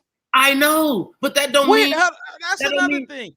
When have Bears fans become bougie to act like we just used to shit? Like we just used to quarterback coming in here. Kirk Cousins ain't worth the money that he keeps getting paid. No, he's not, but he got it. And he got it multiple times. He got it multiple times. They won 13 games last year. Not this past last year, but the year he was healthy, they won 13 games. Look, I don't want Kirk Cousins. Look, I don't want to die on. Look, hold on. I don't want to die on the Kirk Cousins hill. I don't want to die on. Rex Grossman took the Bears to the Super Bowl, man. Mark over here saying we taking Kirk Cousins over Caleb Williams. See, that's what I didn't want this to go to. I don't want to die on the Kirk Cousins hill. That's not what I'm doing. What I'm just saying, like that's not what I'm doing. But I'm letting you know right now. Somebody brought up one of y'all brought up Kirk Cousins when I brought up the top 10 highest paid wide receivers in the league. Not just one though. Y'all named Kirk Cousins. I said top 10. Top 10. I'm just only saying. One was drafted first round. And that was a direct shot at your wide receiver argument. I know. And that my whole thing is it's not about the you talking about the contract. Like, oh, the top paid makes them the best. I ain't say best. I said top paid. I never said best. That's what I never said best. All right, cool. Because I'm talking about talent. I'm talking about talent, skill in the future. I don't care. Because Jay Jetta still ain't got paid. So and look, I'm about to go. Go ahead. I'm about to go through the top 10 highest paid wide receivers. Y'all ready? All right, cool. Tyreek Hill was not a first rounder. Devontae Adams was not a first rounder. Cooper Kupp was not a first rounder. AJ Brown was not a first rounder. DK Metcalf was not a first rounder. Debo Samuel was not a first rounder. Michael Pittman Jr. was not a first rounder. Terry McLaurin was not a first rounder. Calvin Ridley is a first rounder. He was a first round draft pick. Anybody who's watching this show can quote me and fact check me on anything I'm saying. And then you got number 10, Stephon Diggs, who was not a first rounder. Look, first of all, I named some dogs. Let's take the contract out of it, Wes. Because Devin, I'm gonna get to you. Can y'all boys hear me? Yeah, I can hear you loud and clear. Devin, I'm gonna get to you. But I'm debunking this wide receiver thing. Tyreek Hill, not a first rounder. Dog. I got you right here. I'm gonna tell you why the Bears are not. Dog or not? I can't hear you. Bears are not taking offensive lineman at 9. I can tell you right now. Tyreek Hill, dog or not? Tyreek Hill, dog. Wes. Yeah. Devontae Adams, dog or not? Oh, Wes, I'm talking to you. Devontae Adams, dog. What? Cooper Kupp, dog or not? Cooper Kupp's a dog. I'll give you the Cooper Kupp. AJ Brown, we gonna speed this up. AJ Brown, dog or not? Like elite, not dog. Okay, cool. I'm going with you. Not a dog. Like we're not a dog. Not dog. The list goes on. Like I said, Michael. I don't like Michael Pitt. Debo Samuel. Talking about our okay elite. Cool. Yeah. Stephon Diggs in Buffalo. Okay. Cool. All right. Oh, let's take money out of it then. Let's take money out of it because y'all brought Kirk Cousins and I almost died defending Kirk Cousins, which that was not my goal. You wanted to say the top 10 most highly paid. No. Right, but I never mentioned Kirk Cousins. We use it as a contrast that talent and all that kind of stuff and what you don't mean what your contract is. So you the one brought up. Okay. Let's take money out of it then. Every name I just said is a dog, and neither one of them was first rounders. Yeah. Hold on, time out. Meaning you said yeah. Meaning I can get a AJ Brown. I can get a Cooper Kupp. I can get a Puka Nacua. I can get a Devontae Adams. I can get a Tyreek Hill outside of the first round. Crickets? Is it crickets, Wes? No. I'm finna look at some. Oh, I just said some dogs' names, right? yeah. Were, You know, I should have. I didn't know we was gonna get this deep into it because I can give you the list. I told you. No. I told you. Fame offensive lineman who's it? Jason Kelsey. You know who this guy is? I heard about him. You heard about him? What round was he drafted in? Enlighten me. I think he was 6th, right? 6th round. Let's go. Hold on. Time out. Before we don't need it at 9, dog. You know what? You right. Go ahead, keep going because I'll leave it at that. We now poke holes. Go ahead, Wes. Olin Kreutz. You ever heard of him? I heard a little bit. What did he do? What was his Olin Kreutz? I think this is higher than 3rd round. Third. And if you talk about Bears offensive line, it don't get really that much better though. You named 2 players out of like what? When was Olin Kreutz drafted? How many players got drafted since Olin Kreutz? Thousands. I'm just. I can pick up thousands. Who's your 3? You just said those. I should have wrote them. Okay. Thank you. Who was your 3? Because you talked about Ask the question. Because you didn't say specific players. You said this team offensive line did it. I told you. I'm making a case for my position group, but ask your question and I will answer. Now, to go to your position group, we just signed Coleman Sheldon, Ryan Bates. Come on, man. Oh, do you want me to talk about the centers? Okay. I didn't look at those centers, but I can talk about the Ryan Bates, Matt Pryor. You know who came to their 30 visit? The Bears had? How many players came to the Bears 30 visit? How many we had? About 15 or so ish? Mm-hmm. How many was offensive linemen? I don't know. Enlighten us. Okay. Hey, meaning what?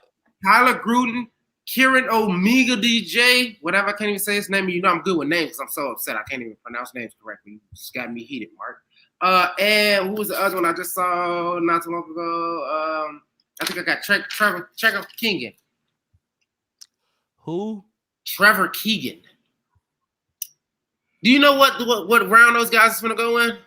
The 4th. I'm talking about 9. Now ask me. No, Wes. Ask me your question. My question is, you don't get a premier. No, that's not your question. Your question is because I know what your question is. That's why I'm waiting on you to ask it. Your question is, if all isn't there, who are your guys? Right? That's your question. Yeah. I thought you just. Nah. I'm waiting on it. Hey, other than I saw you coming a mile away. Who's the guy other than Joe Alt? Who's your other option? First of all, who's your other option? J.C. Latham out of Alabama, trade back candidate. If your guy isn't there, you move back. 12, 13, 14, 15. But that's not what we said. Hold on. No. I asked you your Roman Wilson trade back scenario. Did I not give you a chance to put that out there, right? So listen. That's why I left with a Roma Donazé. If we're going to use the 9 on my wide receiver, it's Roma Donazé, and that's what they're going to do if they use that pick. All of a sudden, y'all forget about Olu Fashanu because he got little hands. Look, that's another dog. Trade back. No, not out of the first round. Roman Wilson, with you trading back to get him out of the first round. I'm still talking about dogs. I'm talking about. Not if you. Put the question back up there. My bad, Nicholas Robinson. I know you right there. So you saying trade back to pick late in the first draft? Yes, that's what we think. Honestly, in my honest opinion, I think we should go with. But it's should the Bears take an offensive lineman, a defensive lineman, or reserve at 9? You have one candidate that's not going to be at 9. Dude, hold on. You have one candidate. Who is your other wide receiver? Because if it ain't Roma Dunze, Neighbors ain't falling to 9, and you know it. Are falling down to that position. Dude, Neighbors ain't being at 9. Devin Devin has more of a chance of getting a defensive end at 9 than you have getting an offensive lineman. Exactly. So let's talk about it. Look, I which just think position there are more defensive edges that are then there offensive lineman? floating Yeah, around it's a deeper. But hold on. First of all, there's multiple. First, Talise Fuaga. These dudes. I guarantee you, Wes. Look at the camera, Wes. Don't start reaching around because I haven't even. I was gonna get my offensive lineman paperwork. I thought this was gonna be a battle between me and Devin. Lineman, bro. I got all of them. I got where they gonna get and everything. Who you got? I knew that it was gonna be a battle between us and Wes both each time. But I told Wes it was gonna be hard to sell that wide receiver. But I honestly thought since me, it's a Tesla, it's a Ferrari, it's a BMW, a Mercedes Benz. We don't have commercials. I honestly thought it would be a debate between me and Devin as the top two. Like, should we take O-line? Should we go? Because first of all, hold on. Anybody who knows what they talking about knows you build a championship roster through the trenches.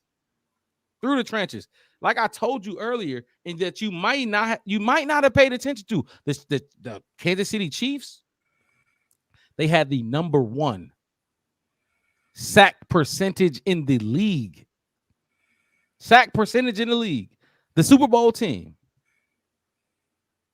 That's for Devin. That's just for the D line. That's just a little nugget for them on why the wide receiver position is 3, which is why I thought I was gonna be battling Devin. But anyway, no, because surprisingly I'm right. It's okay. We're already addressing what y'all saying. Oh my God! Look, we're already addressing. We signed one wide receiver. I don't want to get into it because that motherfucker cost 20-some million. Why you acting like he just one guy? Because he's not gonna be there. We can get what y'all got later. If we're gonna just start making stuff up about the future, then I think that Bears gonna win. Exactly. I'm not making nothing up. Yes, you are. We don't know what's gonna happen with Allen. Exactly. Oh my God. Like drafting somebody in the off chance that we don't retain Allen next year, which we're drafting somebody that is going to be on the same timeline as Caleb Williams. Keenan Allen and DJ Moore is not on Caleb Williams' timeline. You know, I'm gonna tell y'all 2 players on each other's timeline. Who's gonna go? Who go pound for pound, rock for rock, step for step with each other? Steph Curry and Klay Thompson. They're on each other's timeline. They're gonna retire probably a year or so between each other. They're on each other's. Why do you leave Draymond out of there? Because he's not on the trenches. You're forgetting about the trenches again. No, I'm not. Draymond too. My whole thing is they're all on the same timeline. They're all gonna retire with each other. They're gonna walk out Golden State together. So you think Roma Dunze and Caleb are gonna walk out together? That's what you think? But that's 5 to 10 years. Patrick Mahomes and Travis Kelce ain't walking out together. I'm telling you that right now. It ain't happening. It's not like happening. What I mean, I don't necessarily see the correlation because I don't know of any other quarterbacks that are on the same timeline as their wide receivers. Players come and go. That means you definitely get a success. Exactly. Players come and go. And you look, you have to, like I told y'all in the group chat, protect Caleb Williams at all costs. Because guess what? As DJ Moore comes and goes, hold on, Wes. Because as DJ Moore comes and goes, as Keenan Allen comes and goes, and Roman Dunze comes and goes, guess who's gonna be there still? Caleb fucking Williams. Protect the man at all costs. You can't set him. You can't set him up for failure. You cannot look. Burrow and Chase is close. They are close, but I guarantee you they don't retire together. I guarantee you they don't. But like being a year apart is different than being like the same year, though. Are they a year apart? I need to double check that. They're a year apart. They're a year apart. So which one came first? I think Chase came Burrow. first. Burrow came first, and then Chase came next. That's a fact, fellas. When did we get into that? That's a different conversation. That's a side conversation. That's definitely a different conversation. That's kind of the same point, though. Is like you draft the quarterback, and then if you see that you have a need for wide receiver, you get one the following year. Ding, ding, ding, ding, ding. I'm just trying to make that point. My whole point is not top 10. Now, what are you going to do with your top 10? If you had to take one of these positions, you're really going to take something that most people get later on as well. I just told you 63% of Pro Bowl offensive linemen are ignoring that in the first round. Caleb's okay. All right, fine. Caleb's going to run away from that line just like he ran away from his line at USC the same way.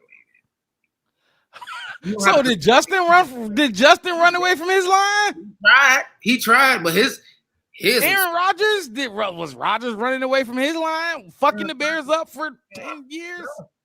No. Because Aaron Rodgers is a different quarterback. You saying that Aaron Rodgers and Caleb Williams is the same quarterback? I know that's his favorite quarterback, but they my God. No. I see a lot of Aaron Rodgers in Caleb. Me personally, I see a shit ton of Aaron Rodgers and Caleb Williams. Yes. Okay. Yes. I hope you're right, I guess. I didn't necessarily like Aaron Rodgers like as a person, but as a player, he's good. But listen, as a person, I'm gonna continue my little, and then we're gonna continue the debate. Because you can bring up, I can tell you all the offensive linemen that supposed to go first round. Supposed to go, so we can look at mock drafts. Hold on, let me finish. Because now, so as far as edge rusher, Devin, and you brought him up when you made your case for D-line. I do think that, and I haven't found, I should have looked this up. I do think we can go ahead and sign another vet defensive lineman. And if we have to, like we did last year with Yannick Ngakoue, sign a vet defensive lineman for the time being and protect your quarterback with a stout O-line. Because if we look at that, cross that O-line, it is not stout. Not to me. I think Braxton Jones is weak as the left tackle. Hate Braxton Jones so much. I don't know if you hate Justin Fields worse than you hate Braxton Jones. I'm just saying. Have you seen Braxton Jones play? He's a swing tackle. He's not a blue chip tackle. He's a matador. He should have a red fucking cape out there. Don't ask me why I hate him. I know why you hate him so much. You can't call him a matador and ask me why I hate him. No, I said I think you hate Braxton Jones more than Justin Fields. That's what I said. Of course, I don't hate him too. I get why you hate him too. I understand why you make me drop. I don't hate Justin Fields. No, that was my contrast jokingly to say. If you hate Justin Fields, I think you hate Braxton Jones more. That's my contrast, even though I know you don't hate Justin Fields. My whole thing, he admits to hating Braxton Jones. Fuck Justin Fields, though. I'm just letting y'all know it's fuck better than most offensive lines right now, and it's not just me. It's a lot of people saying it. I keep hearing it. From the professional talking heads. I hear it. Even you know what? I'm gonna tell you. I hate him. I don't like Colin Cowherd that much because he hates Chicago. I don't like him that much. But I do watch his show and I listen to him because he has some takes that I just like. Yeah, it's Colin Cowherd. It's like Stephen A. You're gonna listen. Yeah, you will listen. And right. He even said, he said, you know what? He said the Bears' offensive line is better than people are saying it is. And yes. I said that when y'all was using that for Justin. I told y'all that. No. Then last year. Not last year's offensive line. This offensive line. What's the difference? We signed Ryan Bates and signed Coleman. Now we're just so much better. And we got Jeff. What's his name? Who the fuck is Jeff Curhan? They all from. Knock it off, Wes. Every one of those offensive linemen, quarterbacks are better and more productive than ours. We're talking about Geno Smith in Seattle.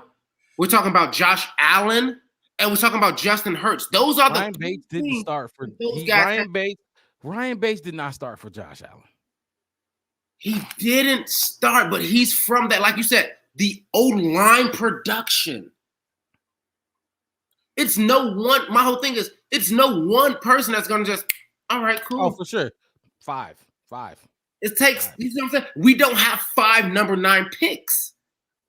But guess what? We have a number 9. We have a number 10 pick of last year on the right side. So you get a number 9 pick and put them on the left side, and you anchor your tackles. The Chicago Bears need to protect Caleb Williams. They need to make sure they get this right. I don't care what nobody say.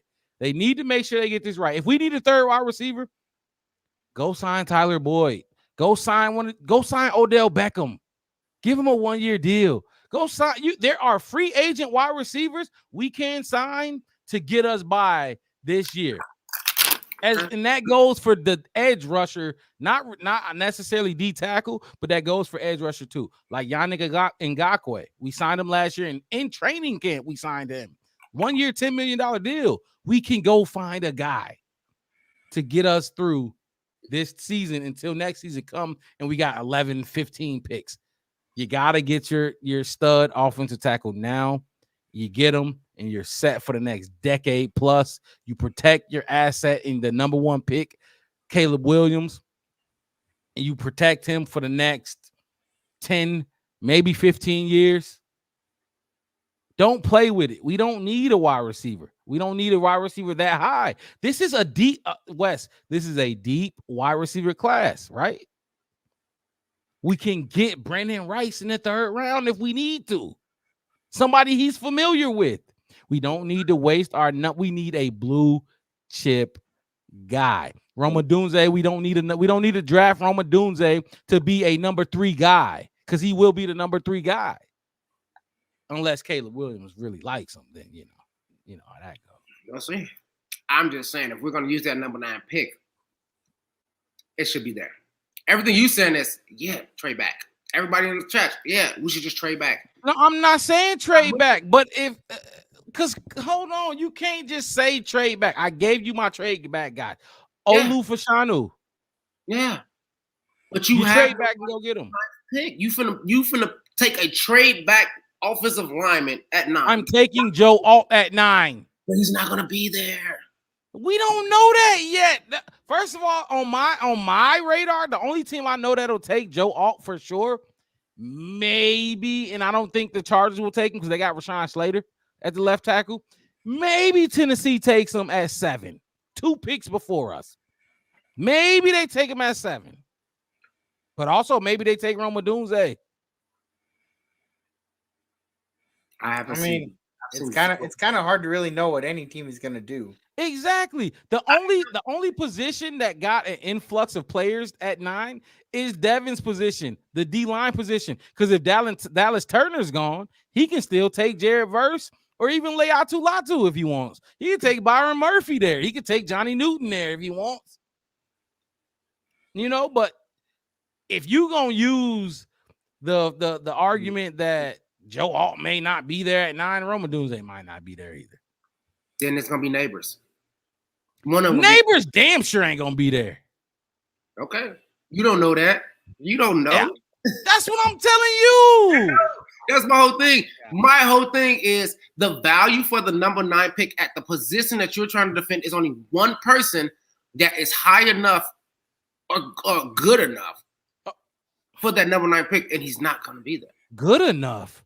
You said Joe Alt ain't. Hold on. Okay, so supply and demand. Let's talk about supply and demand, right? Joe Alt is definitely good enough. I'm not saying that. That's not what I'm talking about. I'm just saying I don't see him at 9. And your backups are all trade players. All who?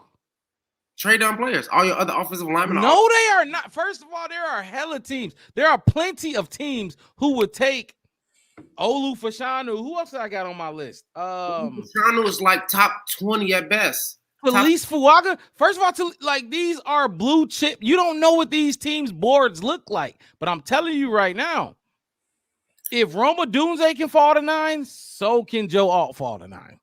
That's all I'm saying. Yeah. Without Roma Dunze, what are you doing, Chef West? Yeah. Without Roma Dunze, you're trading back, right? Yeah. So without Joe Alt, guess what I'm gonna do? No. I'm trading back because that's the only one going to be there. That's who's going to be there. But if he's not going to be there, it's going to be Neighbors going to be there. And there's a lot of people even predicting that. Oh yeah, you never know. because there's a lot of teams want to trade up because of the J.J. McCarthy thing. That somebody, I even saw a ESPN professional analyst and scout say Marvin Harrison Jr. might be at 9. If he's there, Chicago needs to take him. Guess who was that name? Please say his name. I can't think of it off the top of my head. Idiot. I know. I hope you say his name. He paid a lot of money to make that dumb fucking thing, that dumb announcement mock draft. I can't think of what it was. What's his name? No way Marvin Harrison Jr. falls to 9. No way. I don't care who said it. I know. I'm just saying. And I don't think Joe Alden's going to be there either. I don't see that. I have not seen one. You're the only person that thinks Joe Alden's going to be at 9. No. I said he could be. I've heard a lot of people say that. I said he could be there, but hold on, Wes. If he's not there, I'm not trading back past 12 or 15. Your trade back candidate, if Adunze's not there, you're going to the second and third round for your wide receiver. No, I'm not going past Olu Fashanu, Talise Fuaga. I'm not going past 15 to get those guys. Those are blue chip guys. Your secondary guy, Brian Thomas Jr. and Roman Wilson, those are second rounders. Brian Thomas might go first round. Those are just my favorite ones. Let me pull out my wide receiver. I put my wide receiver. Please pull it out. What you thinking, Devin? You guys, what you thinking? Because you, I thought it was gonna be me and you, O-line versus D-line, but I see the wide receivers trying to trying to, you know. These are the 5 that I don't know. Besides the other 2, the other 3 wide receivers they're supposed to go possibly top 20. Lad McConnelly, Troy Franklin, Ricky Personal. It ain't happening. You know, those they're other first round wide receivers. I don't have to. I just told you Roman Dunze if we take a 9. The other guys are my guys. Talking about. I was the GM. But there's other top 15 wide receivers out there that the Bears can take. I just know outside of Roma Dunze, if we're gonna rank my secondary options versus your secondary options, mine are definitely getting drafted before them. Fuaga and Olu Fashanu, they're both going before who you said? They're going before them. Trust me. Okay. That's what I think. Honestly, I think that for me, don't even use a 9th pick. Then trade the fuck back. For me, it's kind of hard to really like sell some fucking jerseys. Go super hard against the concept of O-line because, like, I understand where you're saying, and honestly, I feel like if you look at like just to give an example, you look at like Justin Fields at Ohio State, he was not like a run first quarterback. When he went to the NFL, unfortunately, he became one because of how quickly they came after him. And now, to me, that kind of helps both arguments, either offensive line or edge. I know you disagree, but for me, I thought you were going to say wide receiver. But it definitely helps. I mean, it's hard. Like I see, the thing is, like, these are so close to me, in my opinion. Like, we have the needs, but I do place wide receiver at 3rd because, unfortunately, it is 3rd string wide receiver to me. I know that it like future could change things and stuff like that, but if we're looking at what they're walking into the team as, you don't take somebody that you're planning to groom and grow and develop into the best version of themselves. You don't take them at 9. That's my for all the listeners who just tuning in, I'm gonna play a Matt Eberflus clip on why we each decided to split up in 3s and each debate why we should take an O lineman, a D lineman, or a wide receiver. This is what Matt Eberflus had to say. Hey, do we need an edge rusher with the number 9 pick? Do we need an offensive tackle? Do we need a wide receiver? Will you guys have any part of that discussion? And how do you view those 3 needs that you have? Where you sit? Yeah, that's great. It's obviously having the number 9 pick is a really good spot to be in. It's right there at the top, and we're going to get a blue player there for sure. And what we've done in free agency allows us to be flexible there, to be able to really take the best player that we feel fits for us in that spot. Breaking up into pods or teams, we will certainly be part of that.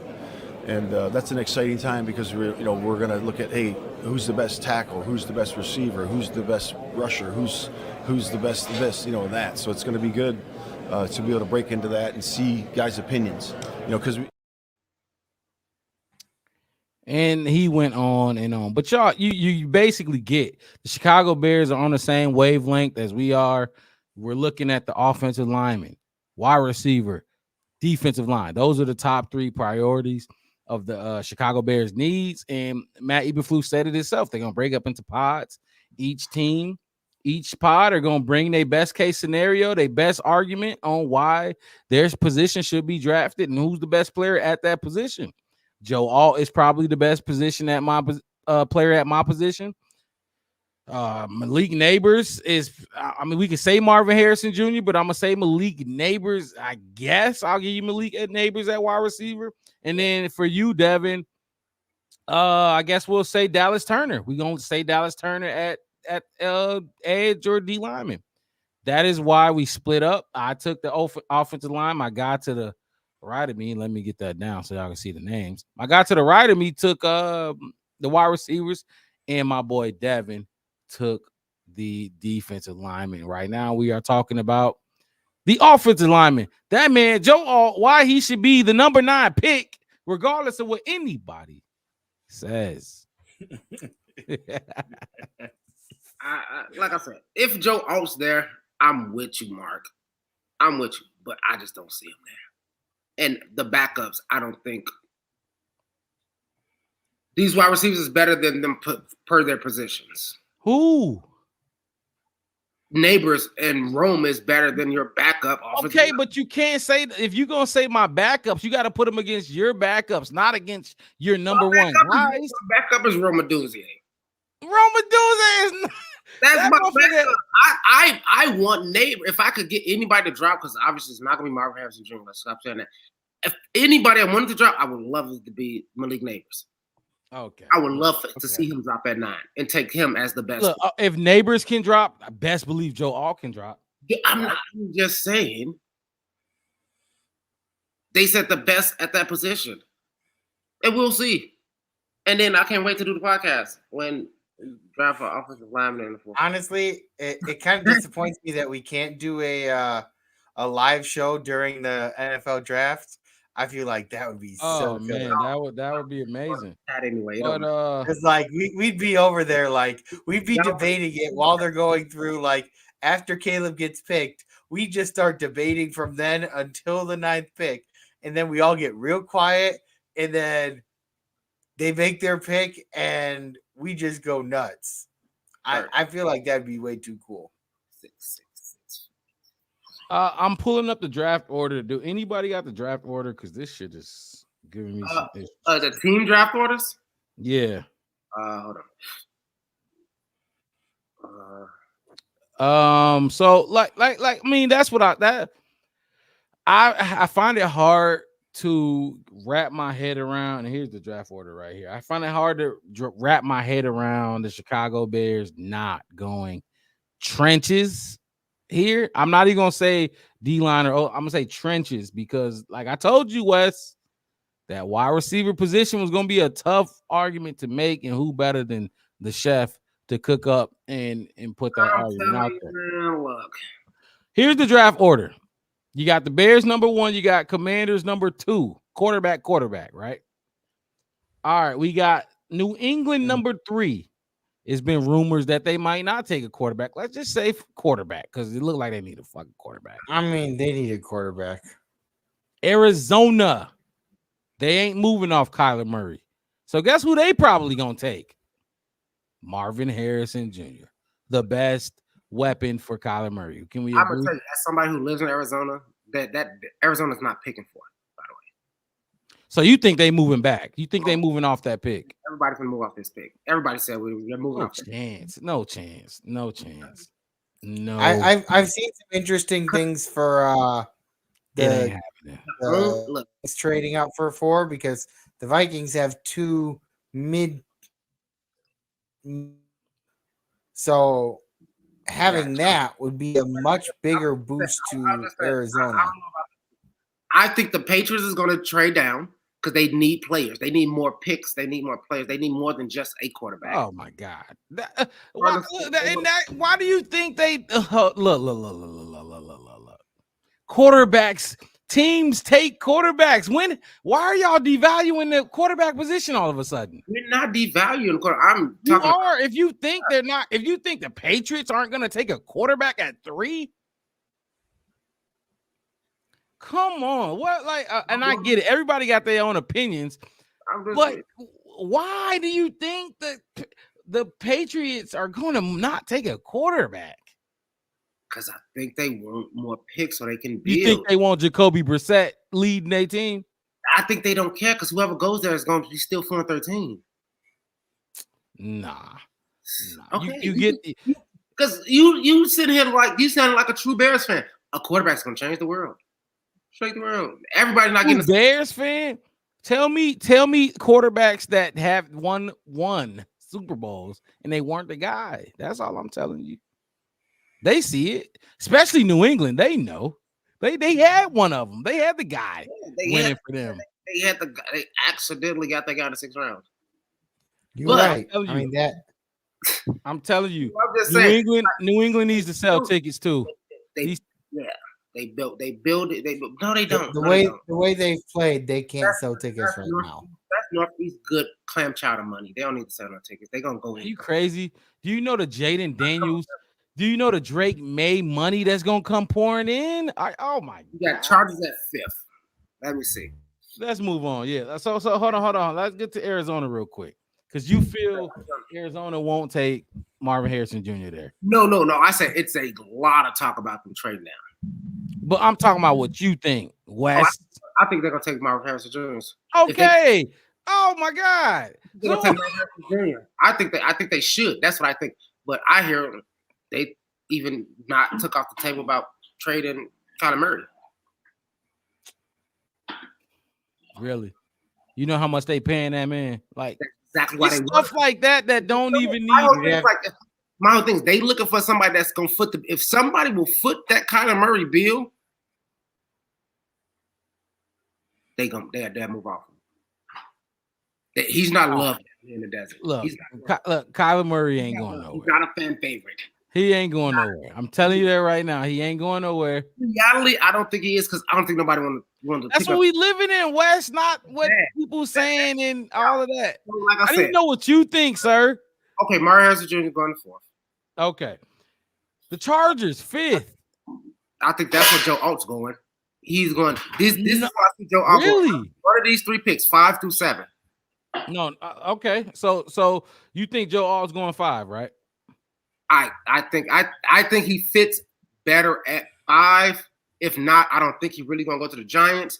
But I'm telling you, 7th, 5th, or 7th. I think after losing Mike Wallace or Mike Williams and Keenan Allen, I think they're gonna take Malik Neighbors. I think they're gonna give him, just like Arizona needs to give Kyler Murray a weapon. I think they're both gonna take. It's going to go Marvin Harrison Jr.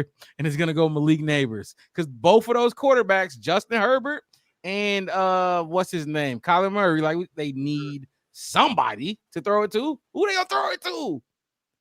Apparently, you go find somebody in the 3rd or 4th round, so who cares? Oh, my God. Okay. You can play 4th round a lot of money to catch a football. You just said that. 9 out of 10. But hey, not pay them a lot of money, but they can catch a football. And you got a good point there.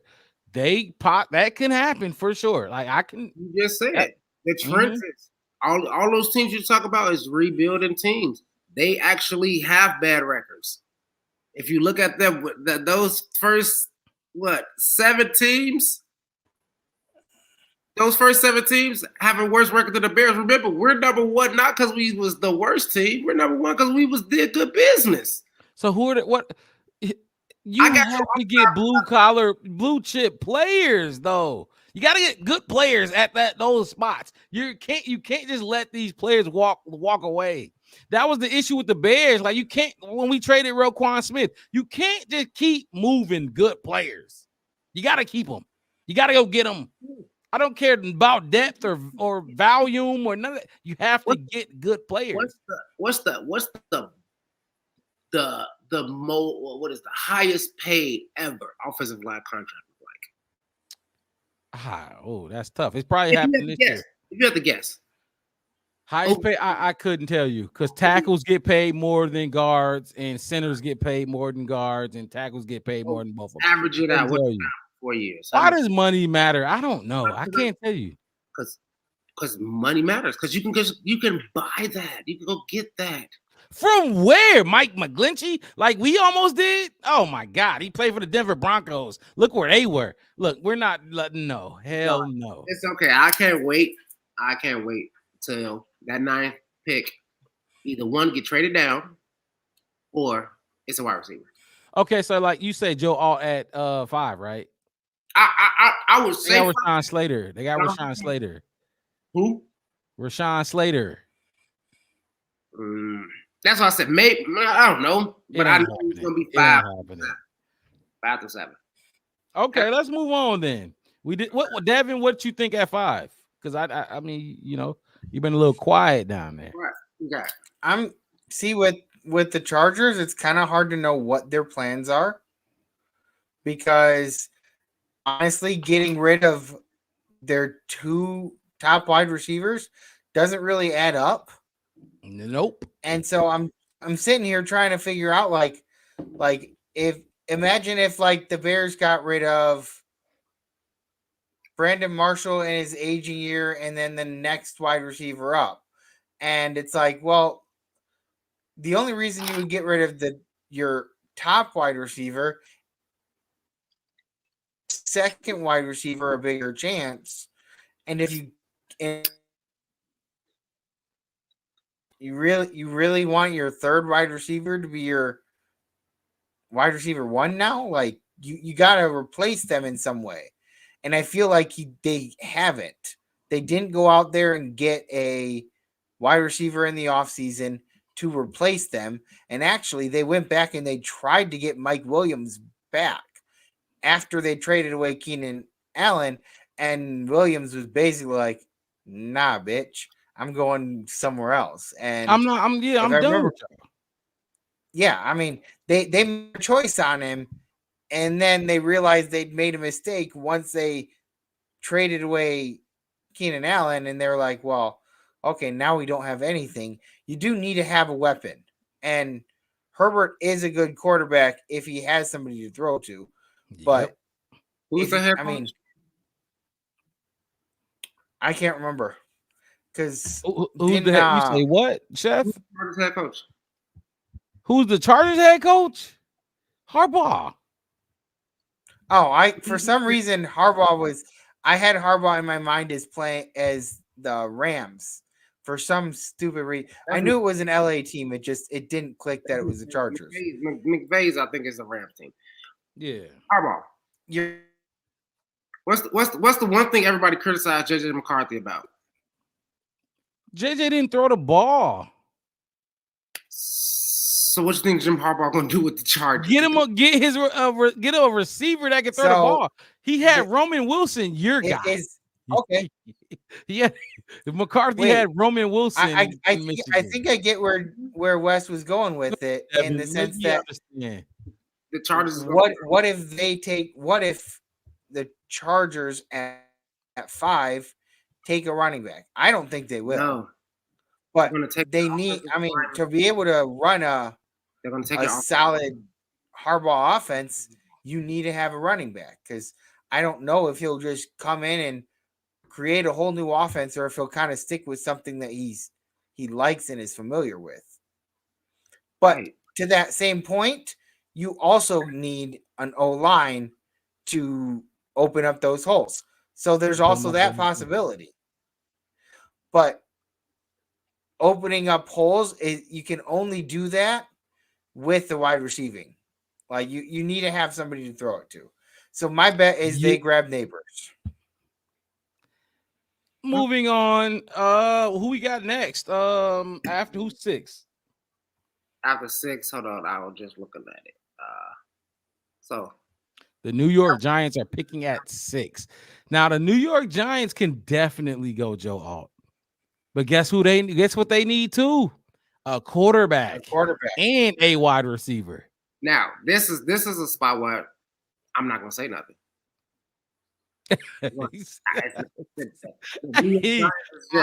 It's just they could take a look. I mean, the New York Giants could take anything. They need something. Anybody. They could take anything. They could take a fucking punter at that fucking spot. I'm like, you did good. They need any fucking thing on their team. They need players. They need. University of Iowa has one of the players that have ever played. So maybe they grab that guy. I have no idea, man. Like I don't know what that. I like I said. I will 100%. When I first said, I said Joe 5th or 7th. The reason I didn't say 6th is because it's just like I don't even know what to say. Like I'm happy. I'm not. This is one of those moments where I'm happy to be a Bears fan because at least I know what I like and don't like and what I can do and can't do. Being a Giants fan right now, you just like, Ooh.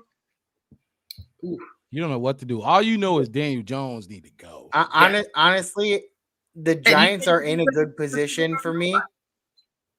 In the way that in this, at least draft wise, they're in a good position in the sense that it doesn't matter who other people take because whoever is there available will benefit their team. Yes. Like I mean, for the Bears, it's like if Joe Alt or Rome Odunze or Neighbors, if they're not there, then they pretty much at that point either have to settle on a defensive lineman or end up trading back. With the Giants, no matter who the fuck is there, they will get something. Something to benefit their team. Yes, and to me, that's a pretty good position to be in. At least knowing that your team is going to get better because no matter, you can't really like drop the ball on drafting the wrong position at that point. It's all about preference at that point when you sitting right there. Kind of how the Bears are sitting. Like I think the number 9 pick, O-line, D-line, or wide receiver, it's a preference thing. Yeah, I mean, everybody feel like you should build through the trenches. The trenches is where you grow the thing. Cause look, I mean, okay. Do you think Rome Odunze will elevate more people on the team than Joe Alt will? Do I think Rome Odunze will elevate more people on the team than Joe Alt? Yes. Oh my God. Who is Joe Alt? What is Joe Alt elevated? What are you talking about? The running back, the quarterback, wide receivers. Literally the entire offense. Oh yeah. I mean his position, Joe Alt. I'm talking about if you're saying we're gonna have Joe Alt at 9, I hear. Like I said, Mark, I hear you. If Joe Alt is at 9, I hear you.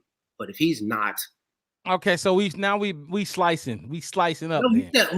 The question is, should the Bears take an offensive lineman, a defensive lineman, or wide receiver at 9? Yes. So if you're gonna go specific and take Joe Alt out my equation, I'll take Rome Odunze out your equation. Don't take a player out my equation if I can't take one out yours. I said you can. That's why Neighbor's gonna be there. One of them gonna be there.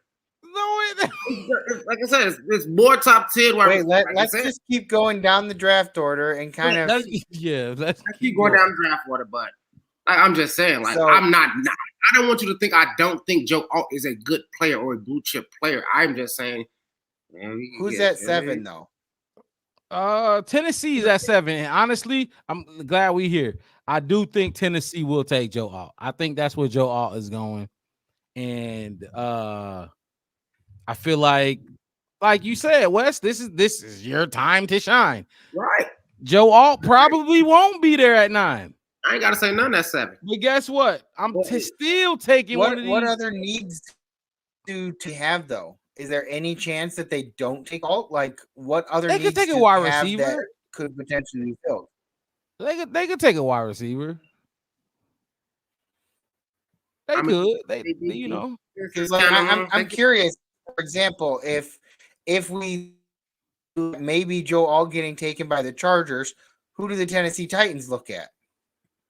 Because at that point, if they lost who they were,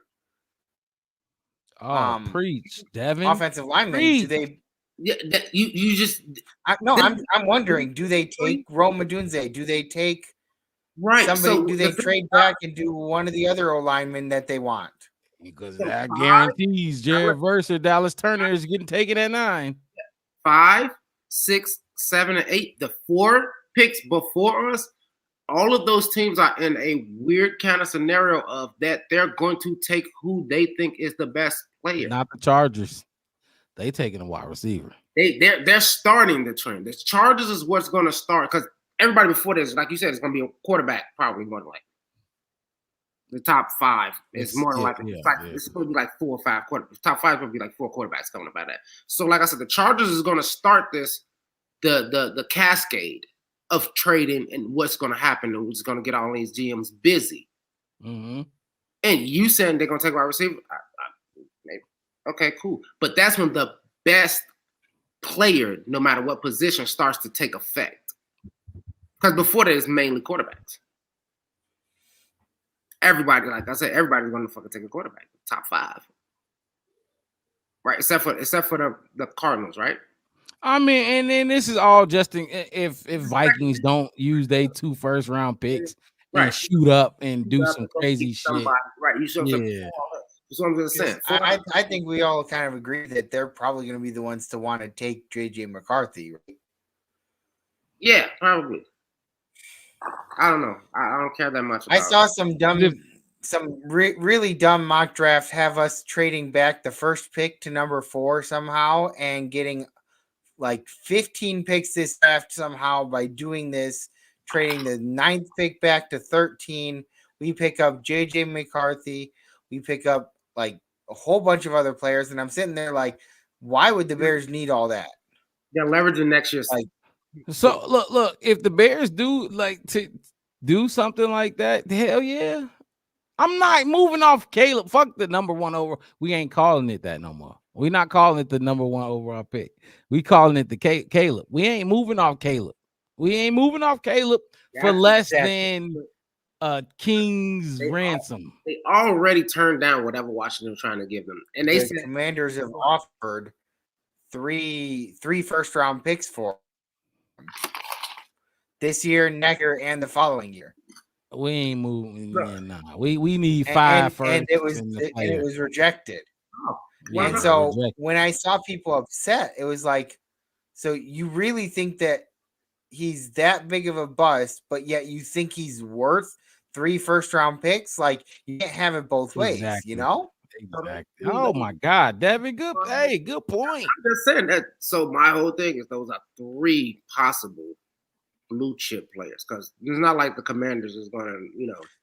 I feel like you guys are using the term blue chip in a different way than it was intended.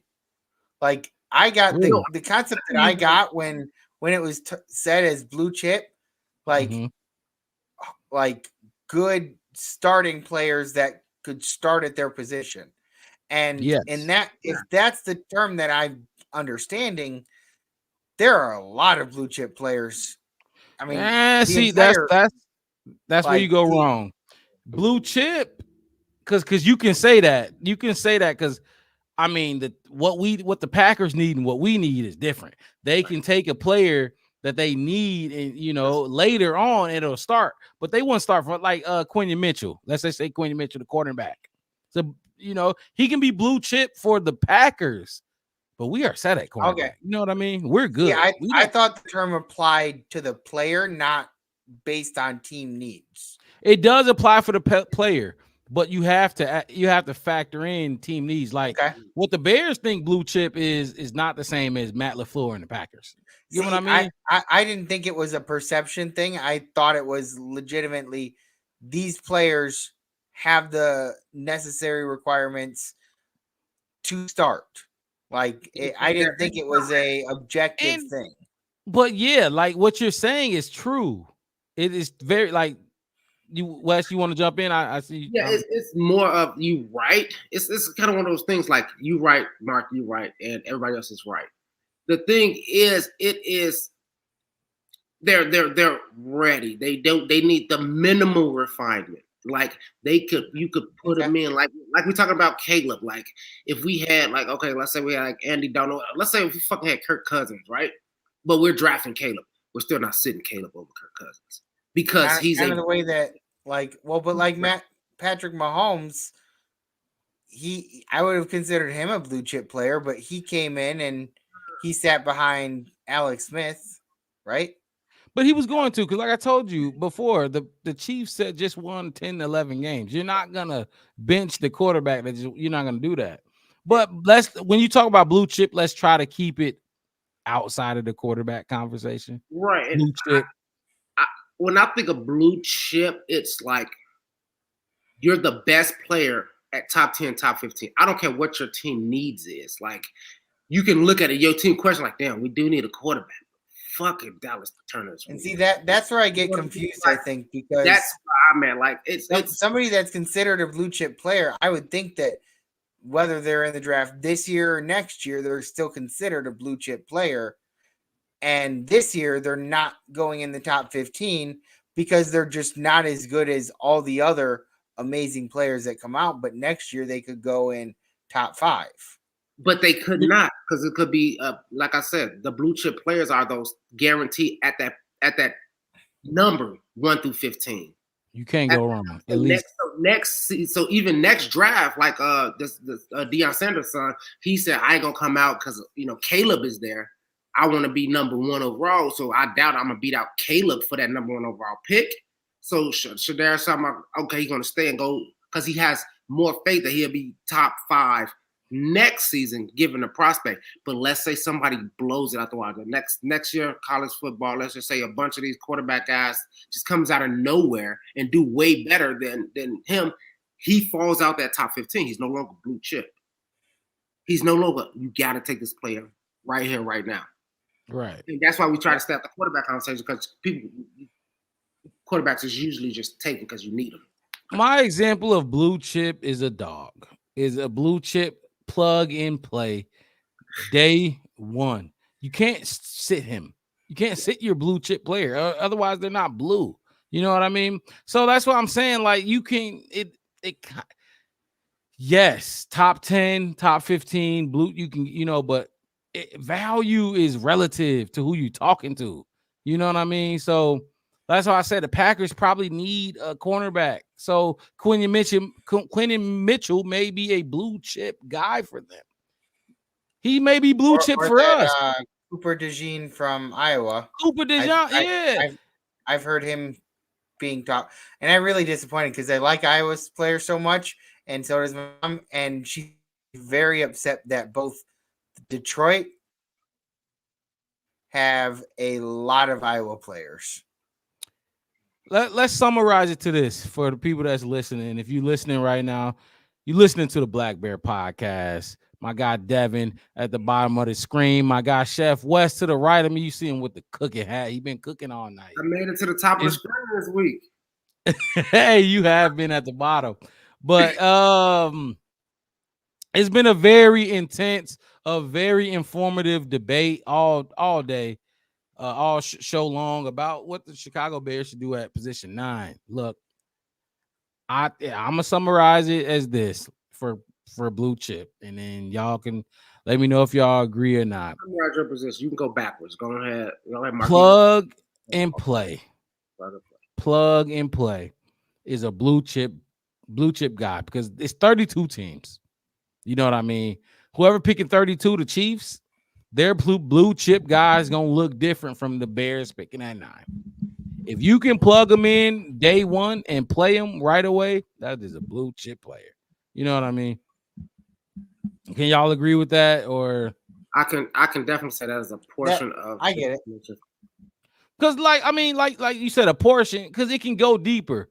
But if we gonna talk about it for real, but the Chiefs gonna look at Dallas Turner different than what we look at. They're not looking at Dallas Turner as somebody that they can even possibly get at 32 to pick Right. 32. You know what I mean?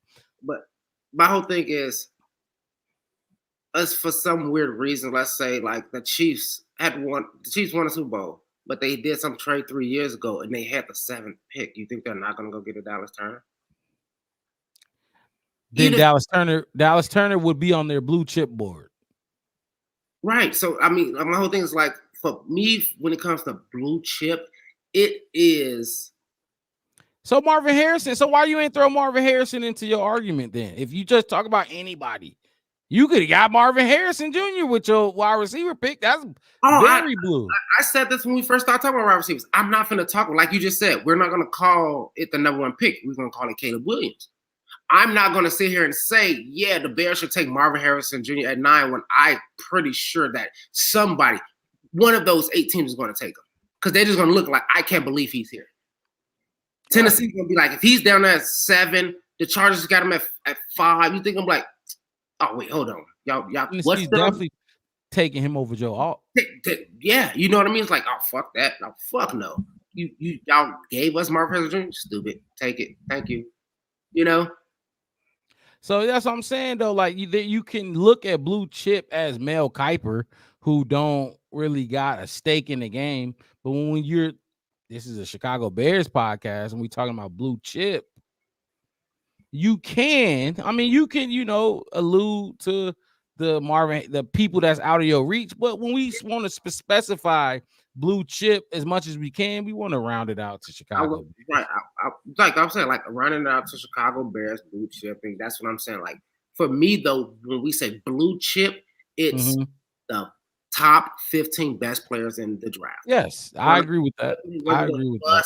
They go, you're gonna grab those top 15s and you're gonna put them in. They're gonna be playing all that. Outside of that, everything else is negotiable. I agree with that. They're a great player. They're a dog. You can find a dog at 30th. You can find a dog at 177. You can find a dog. That don't mean that they're blue chip. Is man. If it's right there, I'm picking. It's a blue chip. I'm picking it up. It is a. You know what I mean? Like a keeps is something that you hold on to. Like you're not gonna pass up on. Right. You're gonna give him his full rookie contract to show you what he can do. Go right ahead. It's just like everybody, like the Bears should trade the number 1 pick right now. You like, and like you said, Mark, no, we're not. That we would be buffoons to pass up on Caleb after what we just did. You know what I mean? Yeah. Not saying that Jaden Daniels is possible future could be, or I'm just saying like we can Mac Jones, Michael Penix might be, Drake May might be, Bo Nix might be. Yeah, right. Might be great. They might win. They might win Super Bowls. They might all that kind of stuff. But you don't pass up on Caleb Williams. You see what I'm saying? So as those blue chip players start coming down, you like, man, yeah, man, we got to take this. We got to. But then you see that one. Wait, who's still on the board? Oh, Joe, right there at 8. Or just like the bet. Oh, Joe, right there at 9. Now we got decisions to talk about. We got Joe Alt, we got Dallas Turner, and we got Rome Odunze at 9. It's like, whew, those are all 3 blue chip players. You rubbing your head like, shit.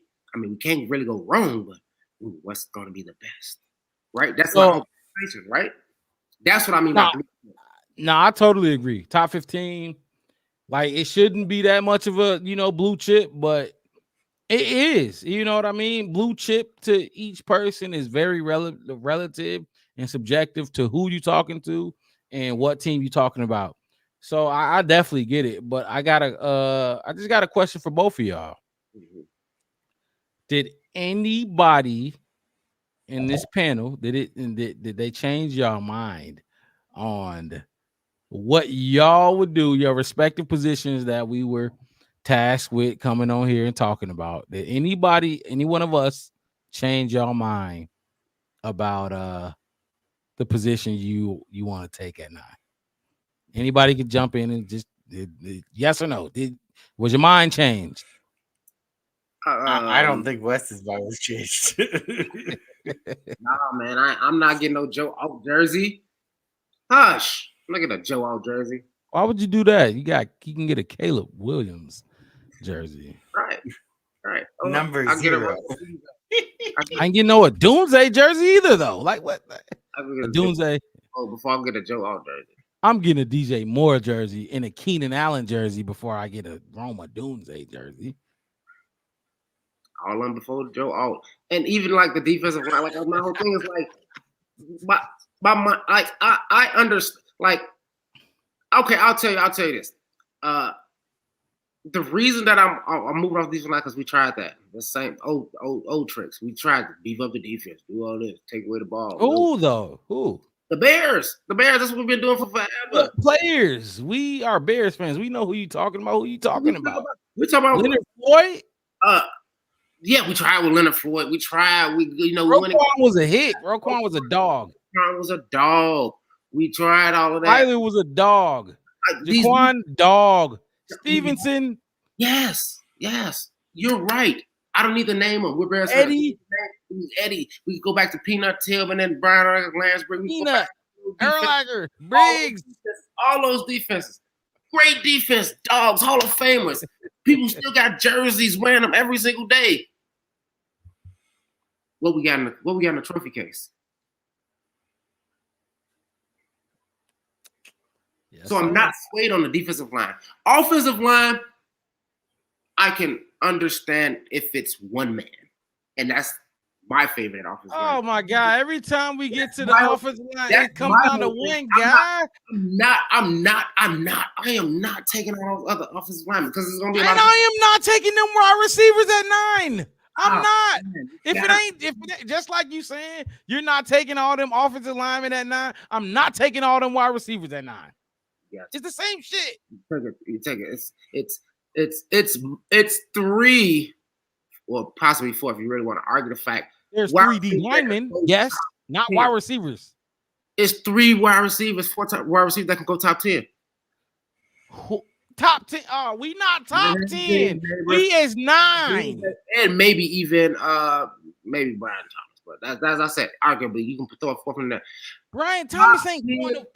I know he's not top 10 offensive lineman. Who's going top 10? Say that one more time. Top 10. Mix them up how you want to. Offensive lineman. Which one's going? Who's going? Dude, we not doing that. That's not what we doing. What I am saying, we can get at 9. What? Right. We gonna take a wide receiver. I'm telling you, that's what we should do. Why? Okay. I would understand that if we didn't go and invest in Keenan Allen. Yes, we got Keenan Allen now. If you go wide receiver again, you're being greedy. So what was the whole? Very negligent. You want to play the clip again? You want to play? Who was that? Fuck the clip. Let's talk about. No, what did he say? He said, should we go defensive line, offensive line, or wide receiver? If we already addressed, if they felt safety in their wide receiver picks for getting Keenan Allen and having DJ Moore and Tyler Scott on this, why are they talking about it at 9? Because we need depth. First of all, we need depth everywhere on this team. We are struggling with depth because if Montez Sweat let's talk about if Montez Sweat go down, God for fucking bid. Oh my God, you think we gonna sniff the quarterback? If we go with wide receiver and Montez Sweat goes down, we ain't gonna we gonna get 1 sack every 8 games. Ain't that what happened last season without Montez? Yeah, just go get a Montez. We did it already. We know what happened. Oh my God. This guy. You act like they grow on trees, bro. Exactly. The Raiders thought that when they traded us Khalil Mack, and they've been suffering ever since Max Crosby got there. They couldn't wait to find another edge rusher. They don't grow on trees. They don't. Okay. That's all you. That's it. I mean, but it's fine for him to have his opinion and feel the way that he does. I mean, they're more common. You kind of had us go in at these. More common. It's easier to help a defense. We could scheme out of that. Yes. Montez Sweat made it a lot easier. But let's just. So let's not act like our whole reason for not getting sacks was because of the defensive line. Because a lot of our sacks it is because of the defensive line. Came from Jaquan Brisker. The year before last, yeah. Yeah, you know what I mean? 4. He led our team with 4 sacks. Yeah, You know what I mean? Like we those people get sacks too. Those people. But Wes, no touchdown. I want to ask you about supply and demand. If the supply is at the top, you got to get it while it's good. Because if you don't, if you don't, you're not going to get him. Guess what? If we pass on Roma Dunze, guess who's waiting for us in second, third, fourth round? There are plenty of wide receivers. You want to hear this second round offensive lineman that they have on the list? You can go Jackson. What's his name? Jackson Powers Johnson. He probably fall in the second round. He might Jackson Powers right. He might fall the second. I mean, you got to go get your guys. You got to get them while they there. Guys. Especially if I see. Okay, that's just like this. Look. Put it like this. You got Justin Jefferson right in the draft. You got Jamar Chase, knowing what they will be. Knowing what they will be. Mm-hmm. Justin Jefferson, Jamar Chase, Devontae Adams, Cooper Kupp, Puka Nacua, Amon-Ra St. Brown. You got all of these guys in the same draft, right? Right. But for the offensive lineman, you got Joe Thomas. You got David Bakhtiari before the injuries. You got what's the guy from the Indianapolis Colts? Was it the guard?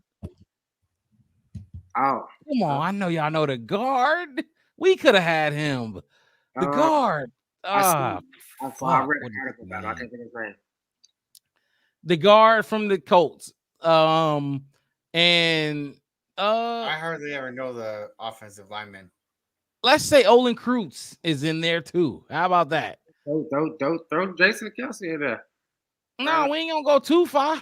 We ain't gonna put everybody in there because we talk about supply and demand. Actually, we gonna cut off Olin Kreutz and we just gonna say Joe Thomas and Bakhtiari. We gonna say Joe Thomas and Trent Williams. Right. Are you gonna take one of those wide receivers over Trent Williams and Joe Thomas?